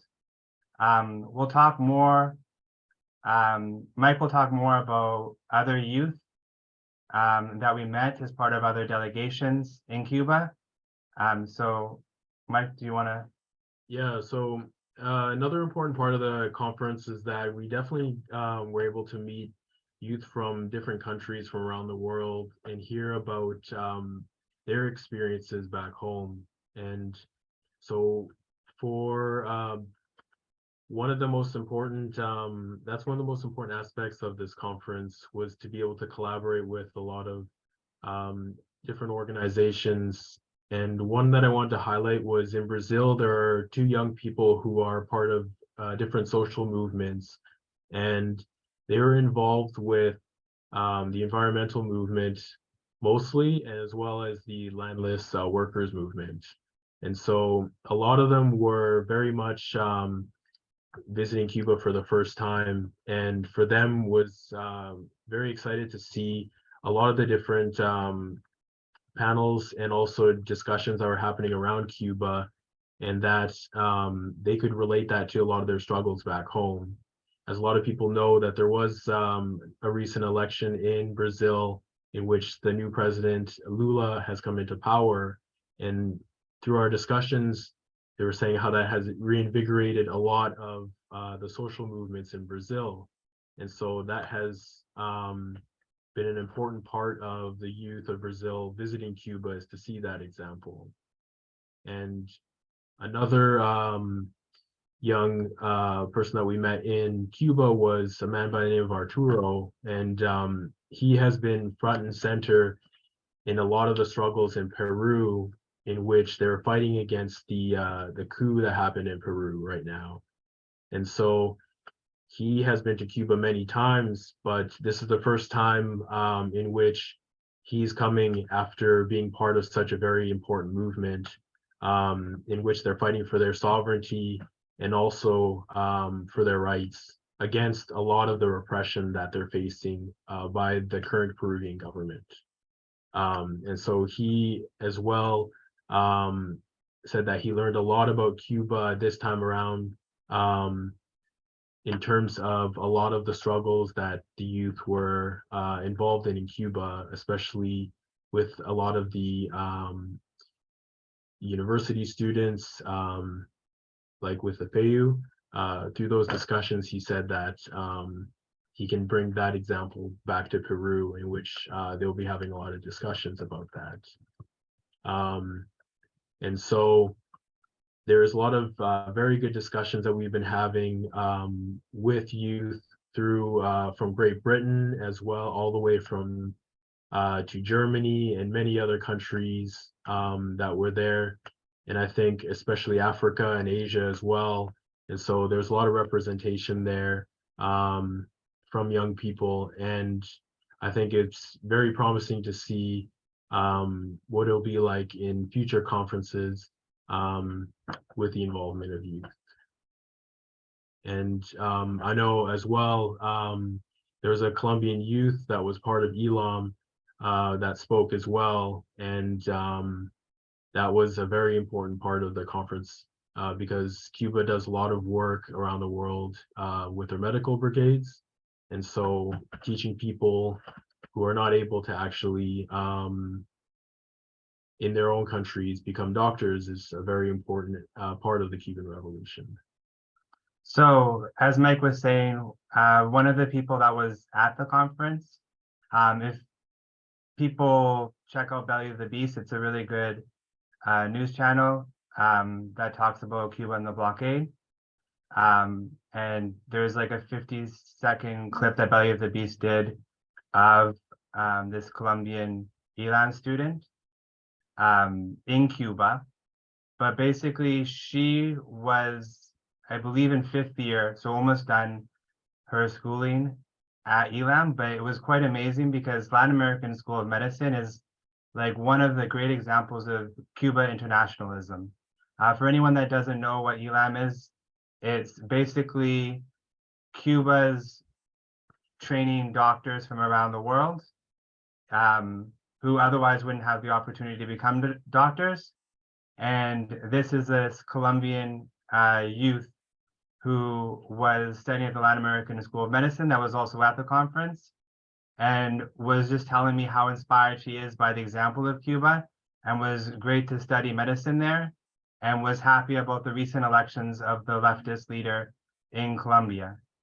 One thing that we'll kind of talk about at the very end is the International Havana Book Fair, which each year there's a guest of honor. And this year was Colombia. So she was telling me that Colombia was the guest of honor for the International Havana Book Fair and how she was happy to tell me that and happy to go to that.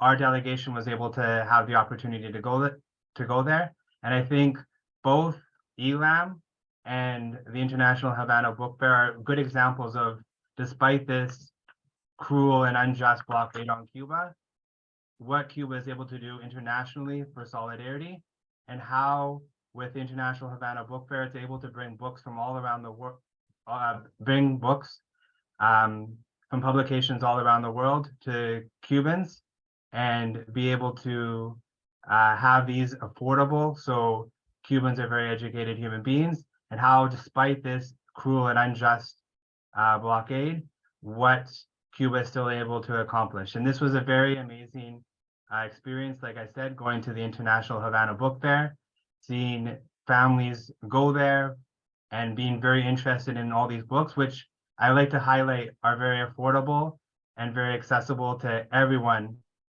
in Cuba, and shows you just the thirst for knowledge and literature that exists in Cuba.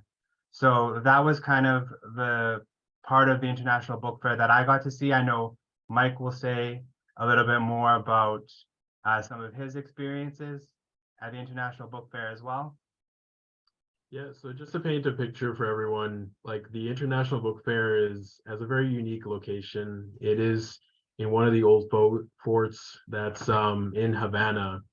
And so when you walk in, you see like the big stone buildings of like an old Spanish colonial fort. And in each different room that they have there, you have the actual different countries that are representing the different literature that they have. So you have countries from Latin America, from Asia, from Africa. And I wanted to highlight a few of them that I thought were very important because they have a very interesting history with Cuba. And I think the first one would be for the people of Western Sahara. They've always been Cuba has always been very supportive of the self-determination and sovereignty of the people of the Western Sahara. And for the book fair, they actually had a section in which they were showing books that were from Western Sahara that were published in Cuba, and they were available for people to purchase. And they even had someone who was there representing the people on the cultural side because he was a poet. And so he was there for most of the fair and doing different poems in what I heard was both Arabic and Spanish. And one thing that people might not know is that, like Max was saying about Elam, like the people of Western Sahara every year send a delegation of people, of young people who actually are there to learn not just medicine, but they also learn like to be teachers and also technicians, and they go back to their country with those skills, and that's completely paid for by the Cuban government. Everything from their textbooks, their food, and their lodging is all covered. And that's something that, like we said before, it's like Cuba is under a blockade. Like Cuba is for more than 60 years, and they're still being able to offer this to people from around the world.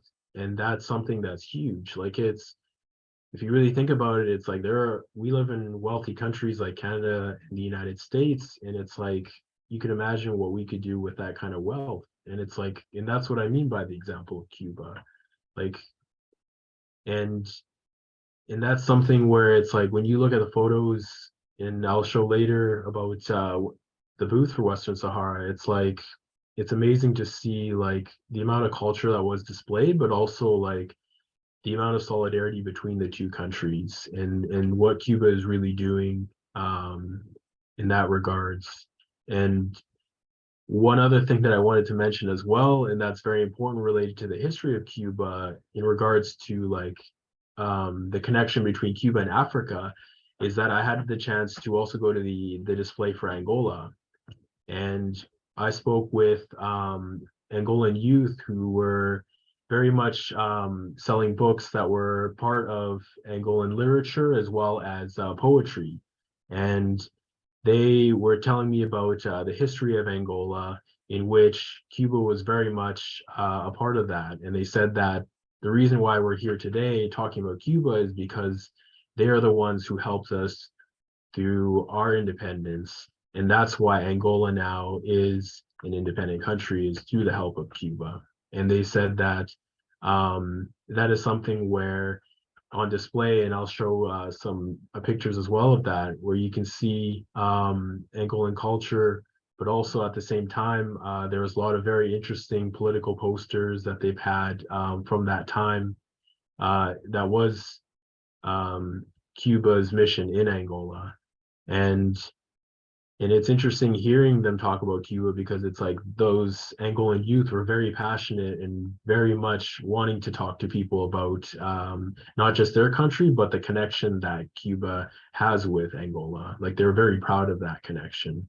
And so I think it was important to just bring up a bit of Cuba's and that is one big thing, is that when they did go to Angola and to help fight for Angola's independence, Cuba didn't ask for anything when that campaign ended. The only thing that they brought back was the fallen soldiers, Cuban soldiers who fought in Angola. And so that is solidarity, because they truly did help the country of Angola at that time. And so I just wanted to highlight the importance of culture and literacy between those two nations. Between Western Sahara as well as the Angolan people. As part of the book fair, we also visited Venezuela and Bolivia, also had their own sections, in which is very important to highlight as well, because those are two anti-imperialist countries in Latin America that has very close ties with Cuba. And it was very interesting to talk to the youth of those countries as well, in which they highlighted also the importance of the culture and literature of those countries, but also the struggle that they're waging for a better world. And so I'm just going to bring up the photos right now of the final photos that we have, just so people can see before we wrap up. So just bear with us for a moment here.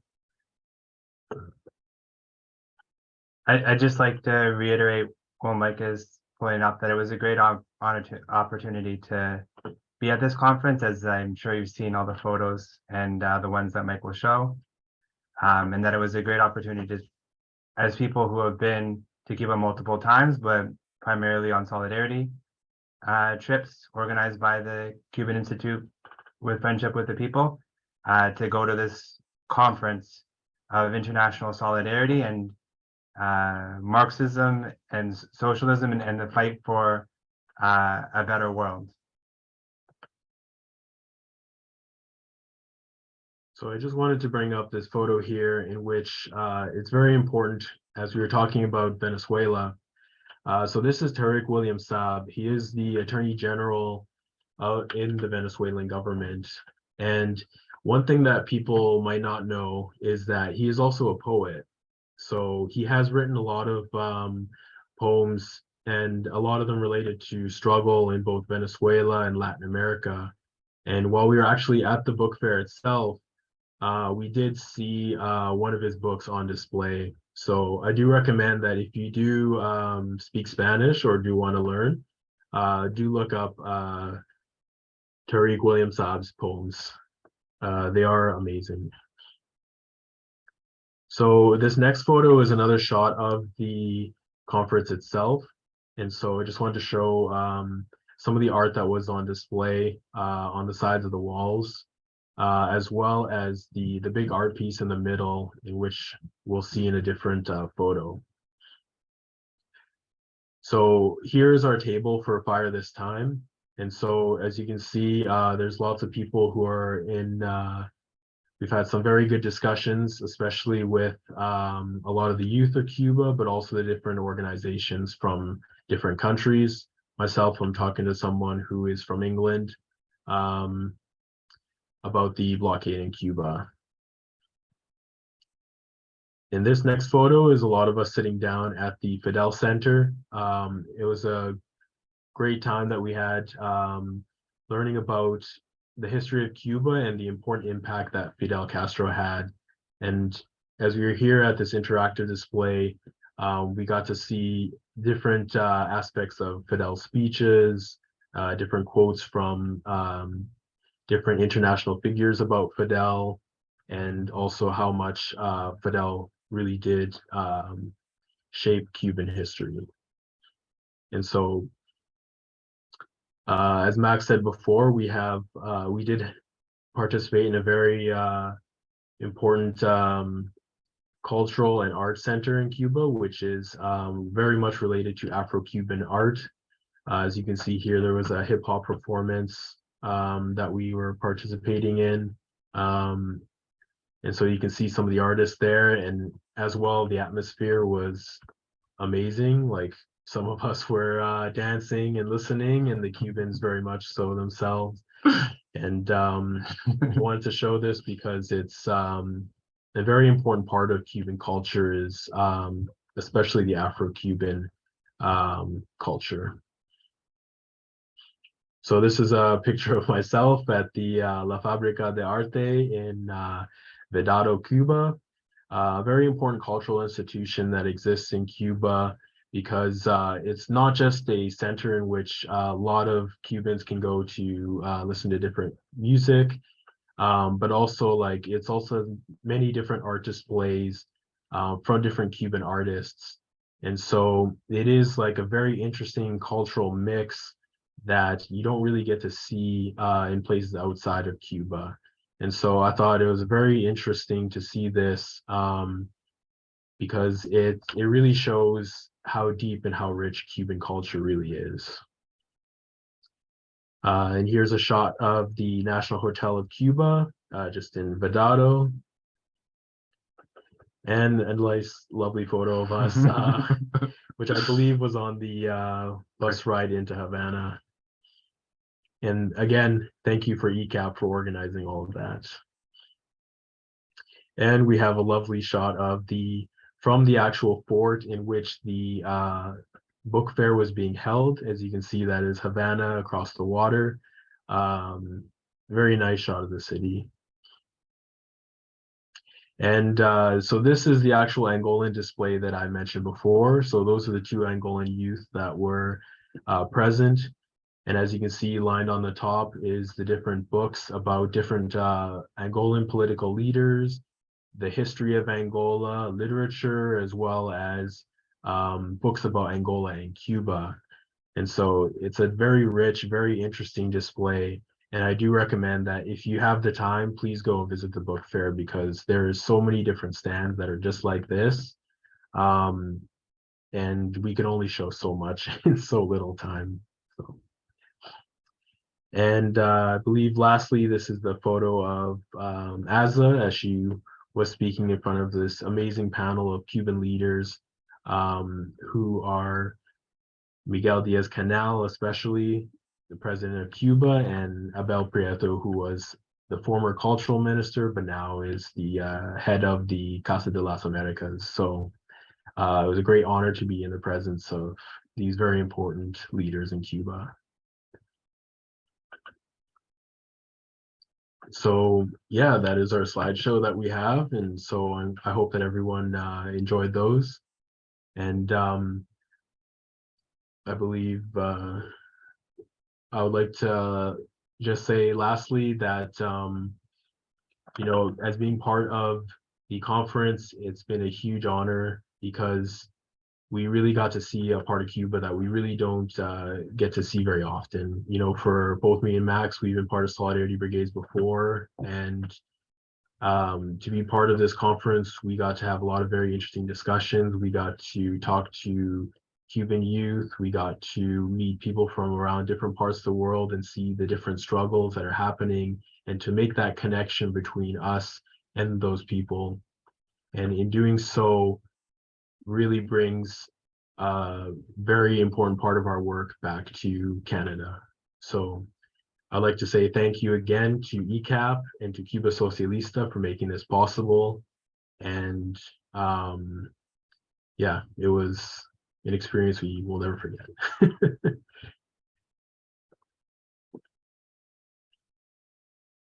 Thank you so much to Mike Larson and Max Tennant for their presentation. That was really great. Myself and Janine and Azza are often speaking on webinars over these last 3 years, but Mike and Max don't get as many opportunities. So I know they were feeling like, you know, a little bit nervous and excited, and I think they did a really great job. So thank you both to Max and Mike for that excellent presentation. We do have coming up still Janine Solanki, and then Azza is going to kind of give a bit of a wrap up. And so we're going a little longer than we intended. And we're going to probably, you know, try and integrate answers to a couple of questions that have been asked into our work here and into the talks. So I did just want to let folks know that in the chat, both on Facebook and Zoom, I've posted a few announcements. The first is that from Iram's talk today, if folks are interested in learning more about the Latin American Studies Association conference that is taking place in Vancouver in May, we've posted the link in the chat. This is an academic conference that is going to be taking place in Vancouver, including many Cuban academics who have had their papers accepted. Over 800 Cubans actually had papers accepted to this conference, which is phenomenal. But of course, they can't all come and be in person, and probably also won't all be able to participate virtually. But Cuba is hoping to have a good chunk of those participate either virtually or in person in this very important and prestigious academic conference. But we know that also the right wing will be participating and trying to disrupt or discredit some of the important work that these Cuban academics are coming to present. And so being engaged in the process of supporting our Cubans who are going to be participating in LASA is very important. And we're looking forward to sharing more information with folks as that becomes available, and working to support the Cuban delegation, you know, both logistically as folks in Vancouver, and also with morale and with vigor and with solidarity in their defense, should there be any sort of right-wing disruptions to this important event. I also want to remind folks that on March 26th, which is a Sunday, it will be the monthly Puentes de Amor, Bridges of Love caravans against the US blockade, happening in Canada, the United States, and around the world. If you're here from another city and you have a local event, please feel free to post it in the Zoom chat. Here in Vancouver, we will have the caravan at noon on Sunday, March 26th, and you can email nobloqueovancouver@gmail.com to learn more about location and details. I've also posted an invitation for folks to get involved in the Che Guevara Volunteer Work Brigade to Cuba. The 29th Che Guevara Volunteer Work Brigade, a project of the Canadian Network on Cuba and the Cuban Institute of Friendship with the Peoples, will take place April 28th to May 11th, 2023. The registration information and website are both available in the chat on Zoom and Facebook.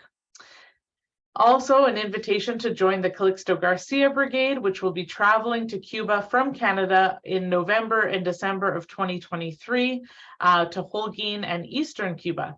And if you're interested in joining the Calixto Garcia Brigade, you can follow on Facebook as information becomes available, and also sign up to join the email list at calixtogarciabrigade@gmail.com. So those are a few more announcements, and hopefully we'll get people all signed up for that information. I'd now like to introduce our next speaker, Janine Solanki. She is a member of the Executive Committee of Vancouver's Anti-War Coalition, Mobilization Against War and Occupation, MAWO. She's also on the editorial board of the Fire This Time newspaper and an organizer with Vancouver Communities in Solidarity with Cuba. So please give a warm welcome to Janine Solanki. Hello, everyone. It's great to see people's comments in the chat and see where people are joining from. And I know we're getting a little bit late in our webinar tonight, so I promise you I have a lot to share with you, but I will keep it. I'll keep it shorter, and then we can get on to maybe talking a little bit more after our webinar. So first off, as I know, many of you on tonight read and receive Fire This Time newspaper, and if you haven't already, I hope that you will. But Fire This Time newspaper is a newspaper which reports on and analyzes a wide range of struggles, from Indigenous issues to workers' rights to climate justice, imperialist wars and occupations, social movements in Latin America, but all from a socialist perspective, and connecting all of these individual struggles to a common struggle against imperialism and capitalism. And while we're doing this in our newspaper, as well as our activities locally and internationally, it's not often we have the opportunity to join together with other publications from around the world to discuss our ideas and our methods and guiding principles, and to share what we're doing and also see what other organizations are doing too.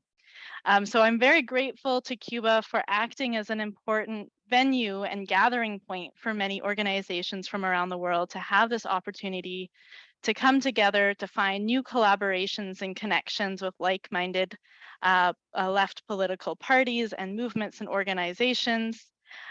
So this first international meeting of theoretical publications and left political parties and movements, I think, is itself a testament to Cuba's spirit of revolutionary internationalism and how this is reflected in the political organizations that make up Cuba's dynamic revolution, especially our friends and comrades in Cuba Socialista and the Cuban Institute of Friendship with the Peoples, who are very grateful for hosting us. So I think that Cuba saw the need to host and hold this conference, and saw that there's a huge benefit for bringing together over 200 people from 34 countries, and I think 65 organizations. I think those were the final numbers, as well as Cuban organizations and institutes. It really was a fascinating 3 days of workshops and panels, but also being in Cuba, the in-between sessions, talking to delegates, talking to our Cuban hosts and those who were in the areas that we were, and learning about issues that our co-fighters around the world are working on from all throughout Latin America, including, as Mike and Max talked about, our friend from Peru, and in the midst of an intense struggle and movement right now against a right-wing coup, to co-fighters in Kenya, in Germany, in Scotland, in Korea, all around the world, really. And to see how they're approaching different struggles, to find our connections and how we can work together more. One of the important workshops of the conference was on Fidel and international solidarity.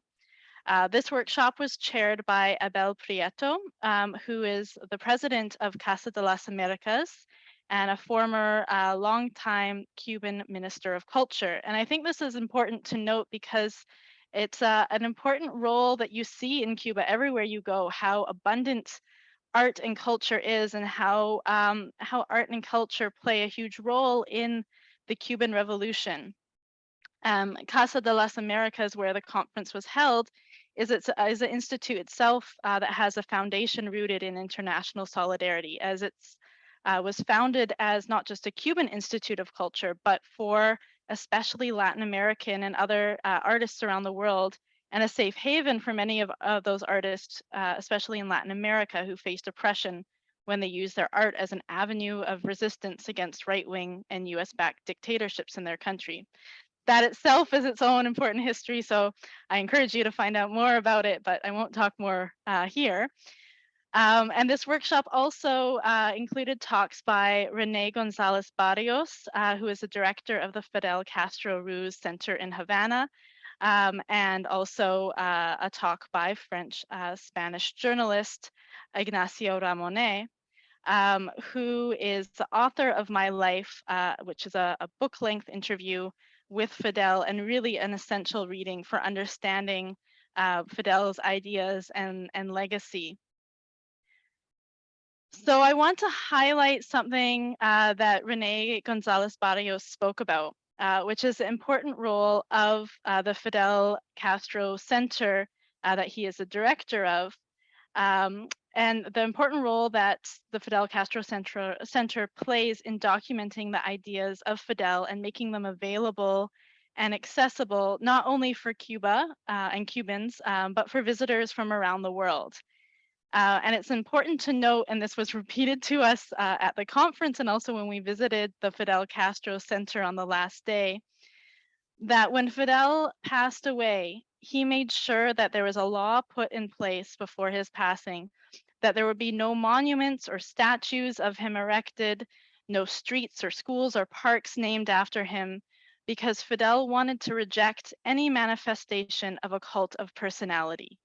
He did not want his face up there, but he wanted his ideas really to live in the Cuban Revolution and the Cuban people.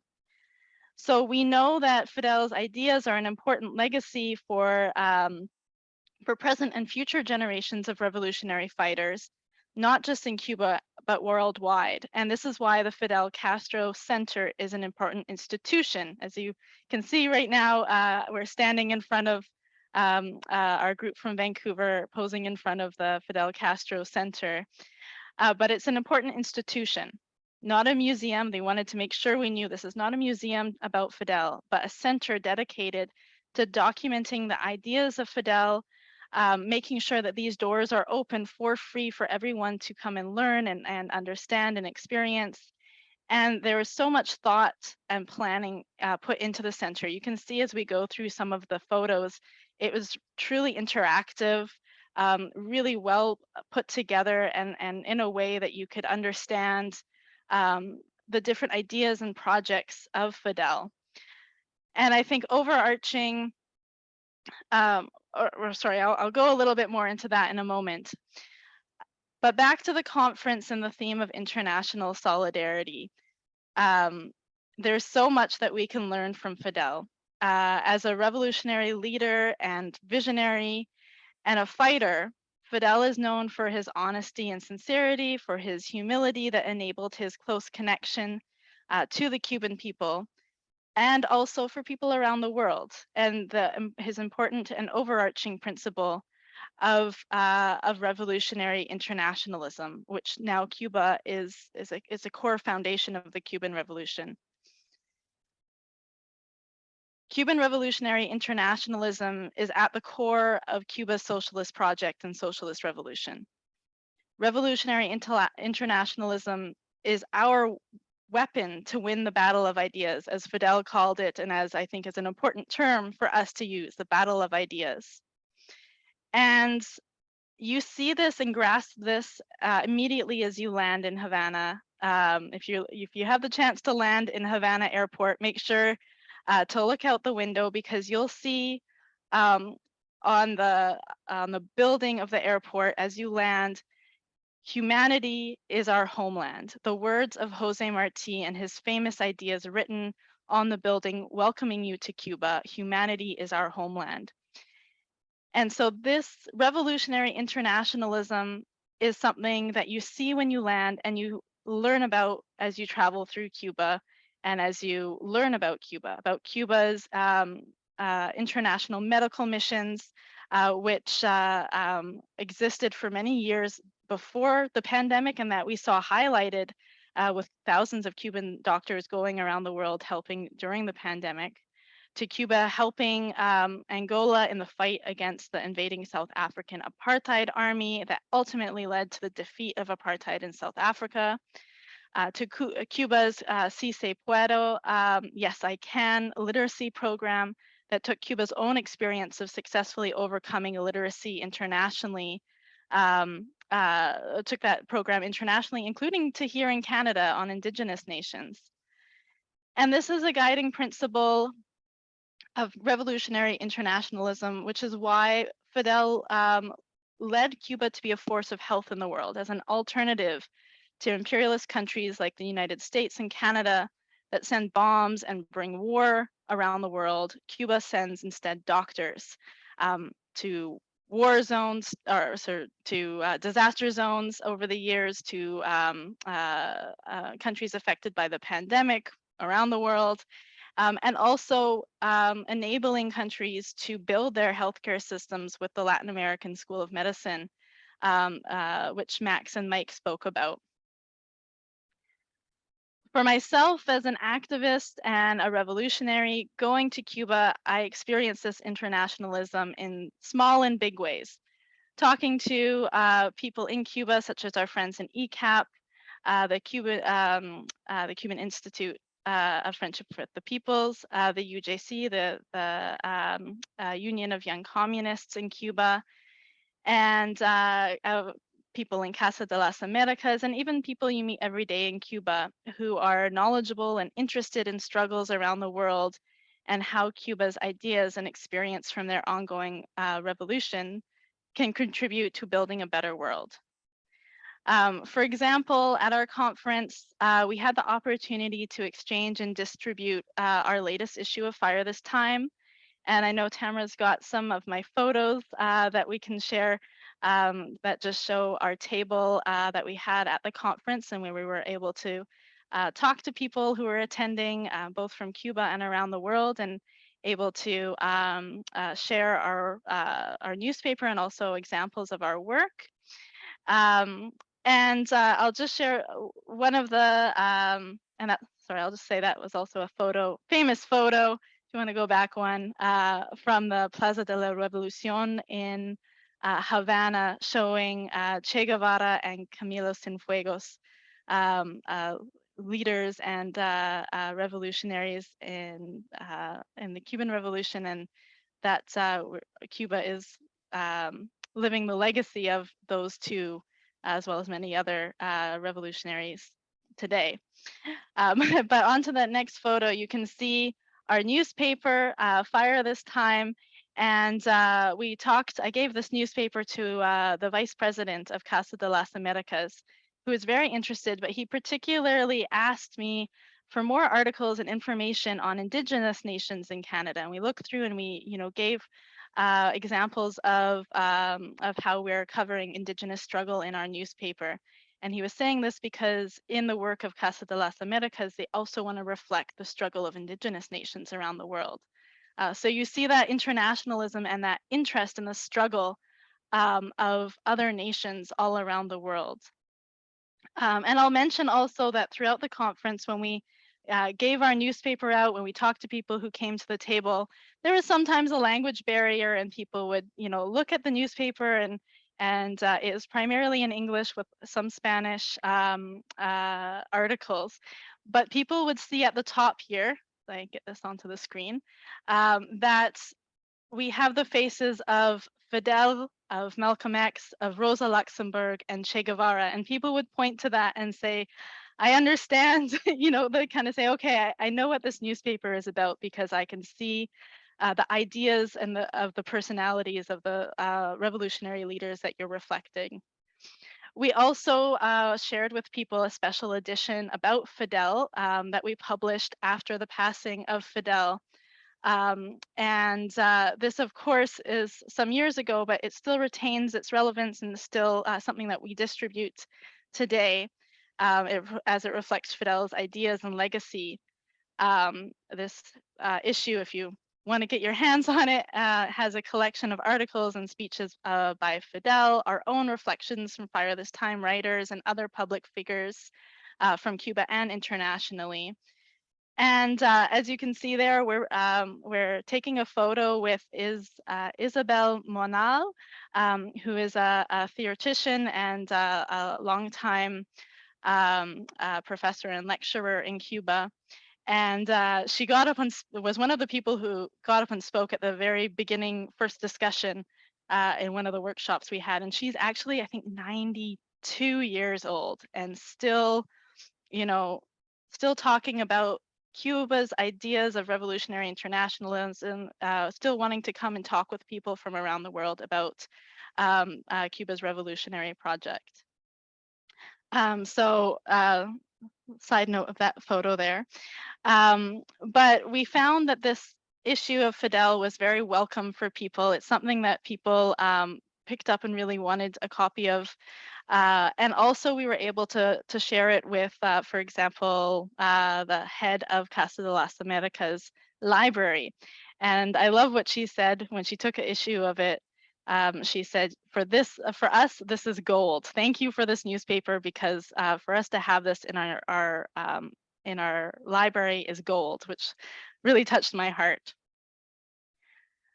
So to continue on a bit, the conference itself is an example, I think, of Cuba's commitment to international solidarity for a fight for a better world that's imperative to bring together those in revolutionary struggles around the world to meet and connect and collaborate, and being in Cuba the best place to learn from the living example of a socialist project and the ongoing fight against capitalism and imperialism, and how Cuba is building a better world. Besides 2 days of workshops, we also had a day of stepping outside of the conference room and into projects of Cuba. One which you're seeing is, as I spoke about, visiting the Fidel Castro Center, which the photo displayed there is of. But also we had one planned visit. Oh, I'll just say this photo is of the Fidel Castro Center of the room of speeches. And you could see different speeches that Fidel gave and see that his face, if you look carefully on the wall there, is actually made up of words that he spoke the most. So just to go back, as I was saying, part of our program was to visit neighborhoods in transformation, which unfortunately we were not able to do due to bad weather. But the intention of this plan was very important, where Cuba decided that when we have a group of people, revolutionary activists and thinkers from around the world, that their priority was to take those people to the neighborhoods where Cuba faces the biggest challenges. To show how Cuba is addressing these challenges of development in their neighborhoods, working with communities to improve services, and to show how that example of Cuba, and that we as people, as activists from around the world, should learn, is grassroots, is a community-built revolution. So just to go back a bit to the last day of the conference and our other program outside of the conference, which was visiting the Fidel Castro Center, I will again emphasize that this is a place that is free and open for international visitors and Cubans to learn about not just Fidel, but Fidel the person, but Fidel's ideas. And there was different rooms, such as a room for talking about Fidel's speeches, as we saw, about how Fidel addressed homelessness and poverty and illiteracy, but also a room about internationalism and solidarity, both Cuba providing this to the world and how Cuba receives solidarity. And also the Fidel Castro Center now holds issues of the Fire This Time newspaper's Fidel issue. I will just say, for anyone who's traveling to Cuba, I encourage you to visit the Fidel Castro Center, and especially to try and take some time in the International Solidarity Room, where you have a map on the wall that has these different pieces that you can take out from different countries and put on a table on these screens that will show you how Cuba connected with these different countries around the world, to show pictures and information and solidarity that was exchanged between those countries. Sorry, I don't have a photo of that, but you'll have to see it yourself. And I will take a moment to just plug that, as Tamara was saying before, the 29th Che Guevara Volunteer Work Brigade will be taking place from April 28th to May 11th. And I believe that part of the program of the Che Guevara Brigade will be to visit the Fidel Castro Center, as it was also on our previous brigades. So I encourage you to look at the information in the chat and see how you can join the Che Guevara Volunteer Work Brigade. So I'm trying to wrap up a little bit here, but I think, as I've said and tried to convey, that we had a workshop on Fidel and international solidarity, but really that was a theme much larger than that workshop, and part of the conference itself as a whole. As you can see here, also part of our trip, we had the opportunity to meet with leading members of the UJC, of Cuba's Union of Young Communists. And we had a very fruitful exchange with them as we got to visit the Havana Book Fair and saw how international it was, especially as Mike and Max were talking about. They every year have a country of honor, this year being Colombia, and we got to see some of the culture and political connection and collaboration between Colombia and Cuba. I think one of these photos also shows flags and booths from Western Sahara, as well as Iran, I believe Angola and other countries. And we also saw people from all around the world coming to this important and very large Havana Book Fair. So I'll close off a little bit here by saying that for present and future generations who fight against capitalism and imperialism, it's impossible to not look at the legacy of Fidel and his example and contribution to movement building and our fight against capitalism and imperialism around the world. And within this, Fidel's central and guiding principle of revolutionary internationalism. And for us in Fire This Time movement for social justice, that international solidarity and internationalism is something that we've taken on as our guiding principle. And I think is also reflected in Fidel's battle of ideas, spoken about in many speeches, but I'll share a few words to close off with that today. I will also just say that this is a particularly lovely poster that we found at the Cuban Institute of Friendship with the Peoples headquarters, that is saying that the ideas, I believe it says that the ideas are, oh, I might need a little help on that, Tamara, because I can't see it now and I can't remember. Thank you. Maybe we'll come back to that in a moment. But it's basically saying that the ideas that grow humanity are something that are ideas like now I'm trying to remember. Sorry. In any case, I will translate it for you after, Janine. Conclude your thank thoughts. you. We'll Thank you, Tamara, as I'm trying to remember this poster in my mind here. All right, so I wanted to just close off with some words from Fidel on the battle of ideas, which I think also reflect his revolutionary internationalism. Fidel said, "The battle of ideas is a battle of humanism against dehumanization, a battle of brotherhood and sisterhood against the most blatant form of selfishness, a battle of justice against the most brutal form of injustice, the battle for our people and the battle for other peoples. I say ideas because the struggle we are speaking about will not, in essence, be a war, but rather a battle of ideas. The world's problems shall not be solved through the use of nuclear weapons. This is impossible, nor through wars. Today, the real battle is a battle of ideas." So I think those are great words for me to end off on. And thank you all for staying. I know it's gotten a bit late, and I appreciate everyone joining in today. Thank you so much to Janine Solanki for those comments, and we apologize the photos were not in chronological order, but we made it work. Just for that poster of the Fidel Castro quote, it says basically that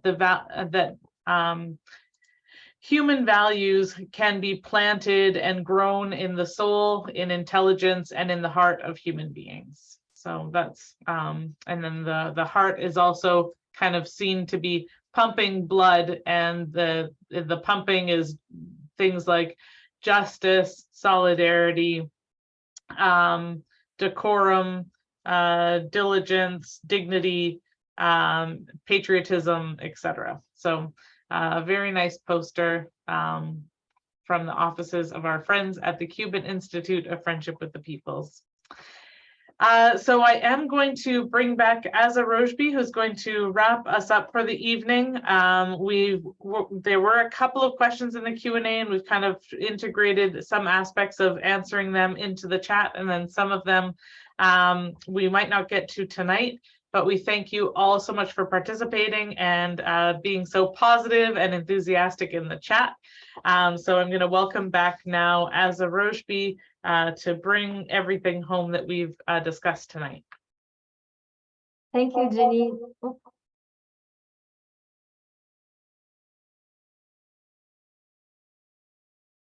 All right, some echo issues, I apologize. Thank you, Janine, and thank you, Tamara. I wanted to wrap us up here tonight, and actually thank you for everybody that's with us here today. I know it's a Friday night, and if you're on the East Coast, it might be getting late, but judging from all the messages in the chat, I think we're keeping you all interested here tonight. So thank you for staying with us, and thank you for contributing to the discussions in the chat and for sharing your feedbacks. And I wanted to finish us up by two quick things. One, I wanted to share a few more photos. Never late for Cuba. Yes, Liz, that's the slogan of today. So I wanted to share a few more photos and some remarks to wrap up today's webinar. And I'm going to share my screen, so bear with me as I do that. All right. Okay. Share screen. Okay. As you can see, and I believe Janine and Mike and Max also referred to this, part of traveling to Cuba is always the energy of the youth of Cuba, because the youth of Cuba are Cuba's present today, but also Cuba's future. And I think I can speak for most of us that have been traveling to Cuba, that if you meet some of the young people, some of the young militants with the Federation of Cuban Students, or some of the leaders from the Young Communist League of Cuba, you can see the fervor and the excitement in them and the commitment to defend the Cuban Revolution. So these are some photos with young leaders from the Young Communist Party of Cuba. And this is also a selfie with us, and also Iram from ECAP, who, again, I want to ask for helping. I want to thank for helping us with all the logistical pieces of being on the ground in this trip that we had in Cuba. So thanks, Iram, and I'm glad that you're able to join us today with your important message earlier, but also be able to watch it through Facebook. This is also, I thought this is, I like this photo because it shows you what ECAP means. This is in one of the areas of the Institute of Cuban Friendship with the People. And as you can see here, there is, again, another plug for the Fire This Time Special Fidel Edition. But you can also see a lot of different other books and materials from other delegations that have visited ECAP and that have visited Cuba in different solidarity trips. And how can you travel to Cuba without the cultural piece? And as Mike and Max spoke about it earlier, a big important piece of the Havana Book Fair is bringing culture, is bringing not just the love of lecture and reading to the Cuban people, but also the love of art, the love of music. And what you see here and in the next picture are two photos from the opening gala with the guest country, which was Colombia, of the cultural gala that happened that night, starting and opening the Havana Book Fair. And this, the next few photos I also thought were very important for me to share as also a queer activist here in Canada, and also as somebody that a lot of the times hear people that, and a lot of the right wing tries to attack Cuba with things like saying that, you know, in Cuba, they discriminate against LGBT people, and a lot of things that a lot of us that travel to Cuba that know the real Cuba know how false and how slanderous these things are. This is, as you can see, is a pride flag in the heart of Havana. And it is in a very, very beautiful and nice coffee shop slash bookstore slash community center in Havana. And I just want to also plug in a quick thank you to our friend Randy Lang from Nanaimo, who I saw earlier is watching this webinar. He's the one that introduced us to this little gem in Havana, this amazing bookstore and coffee shop. And as you can see from the outside of it, and in the inside, they have the pride flag and the trans flag.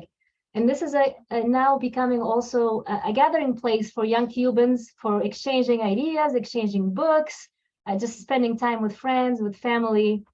So it again adds to this dynamism that we see when we travel to Cuba against all the slanders and the attacks that we see in the mainstream media against trying to portray Cuba in a different way than we, the people that love Cuba and travel there, get to see it with our own eyes. This is a picture of the inside of the bookstore, and I encourage, I will post the name of it in the chat, and I encourage you to visit it when you travel to Havana. It's a really beautiful little gem. It's a great place to also get a cappuccino or a coffee if you'd like, or any other cold drink after walking in Havana. Of course, I had to take my selfie in front of it. And I believe this is my last photo, so I'm going to stop share and quickly, here you go, stop sharing. Bear with me as I move my screens around to share my final notes, which are right here. Oops, this is what happened when you lose your mouse. All right, I found my mouse. We're good. I wanted to take some time in closing this webinar here today, because I think it's important for us to reflect that what we saw in Cuba, that this conference that we saw in Cuba, conferences like this, political and academic gatherings, debates, they happen in Cuba every month. As you saw in this photo, in the photos that we shared also, the Havana International Book Fair is one of the biggest in Latin America and in the world. It has many different locations, and as I shared in the photos, it also presents different cultural and musical programming as part of the book fair. Why I'm saying this? I'm saying this because I think it's important for us to remember that Cuba is doing all of this while under a criminal and inhuman blockade by the United States. So despite this blockade and despite the economical damages it is causing the Cuban economy, Cuba has been able to establish its vanguard role in showing and envisioning a revolutionary path. That's why standing on the side of Cuba in the fight against the blockade is fighting against imperialism, is fighting for a better world for all. It also is not just the blockade. As we all know, US imperialism attacked Cuba in a lot of different forms. So we also have to be fighting against the inclusion of Cuba in the US list of countries sponsor of terrorism. It also means that we have to be fighting against all aggressions and unilateral sanctions and hostile moves by the United States against Cuba. It also means that we need to join the fight for the return of Guantanamo Bay to Cuba. It is fighting for the right of Cuba to have normal economic and trade relationships with countries around the world. Within all of these difficulties, Cuba is a shining star for a socialist future. I want to wrap up by thanking you all for joining us in today's webinar. All what you've seen, all what we've shared with you, all of our reports, our photos, our stories, our experiences, our videos are about struggle. This struggle is inspired by the Cuban Revolution. The struggle for a socialist world, the struggle against capitalism, against imperialism. In this struggle, we learned from Fidel. We also learned from the Bolsheviks and the Russian Revolution, the importance of the concept of unity in struggle. And I want to finish to say, let's build a united front against capitalism, against imperialism, in order to win the decisive battle, the battle of ideas, in favor of the mass majority of working class and oppressed people. Everywhere the struggle necessitates us to win, to unite, to win. Viva Cuba, thank you.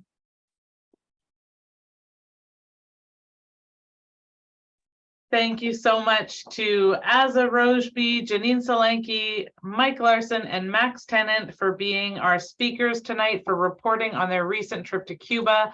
What a great night of photos, anecdotes, politics and culture of the Cuban Revolution. It's been such an honor to be here with all of you. Just a reminder that if you are interested in reading the Fire This Time newspaper, it is available online on issue.com. You can also send us an email if you are interested in getting your own subscription. The first year is free. And you can follow Fire This Time on social media, on Facebook, Twitter, and Instagram is now in the chat on Zoom. We look forward to hearing from all of you and continuing our work together in solidarity with Cuba and other important movements for social justice. I'm just going to say thank you again to all of our speakers. Let's give a big smile and wave farewell to all of our guests this evening. Muchas gracias a todos que participan hoy por la noche en este evento del Movimiento por la Justicia Social Fire This Time. Nos vemos por la próxima. We'll see you all next time. Thank you so much for being here with us, and we look forward to continuing our work together. Ciao, buenas noches. Abajo el bloqueo contra Cuba. Lift the blockade on Cuba. Viva la Revolución Cubana, viva Fidel, viva Raúl, viva Díaz-Canel. Vamos por más, vamos por un mundo mejor. Let's keep working towards that better and more just world we all know is possible and necessary. Good night.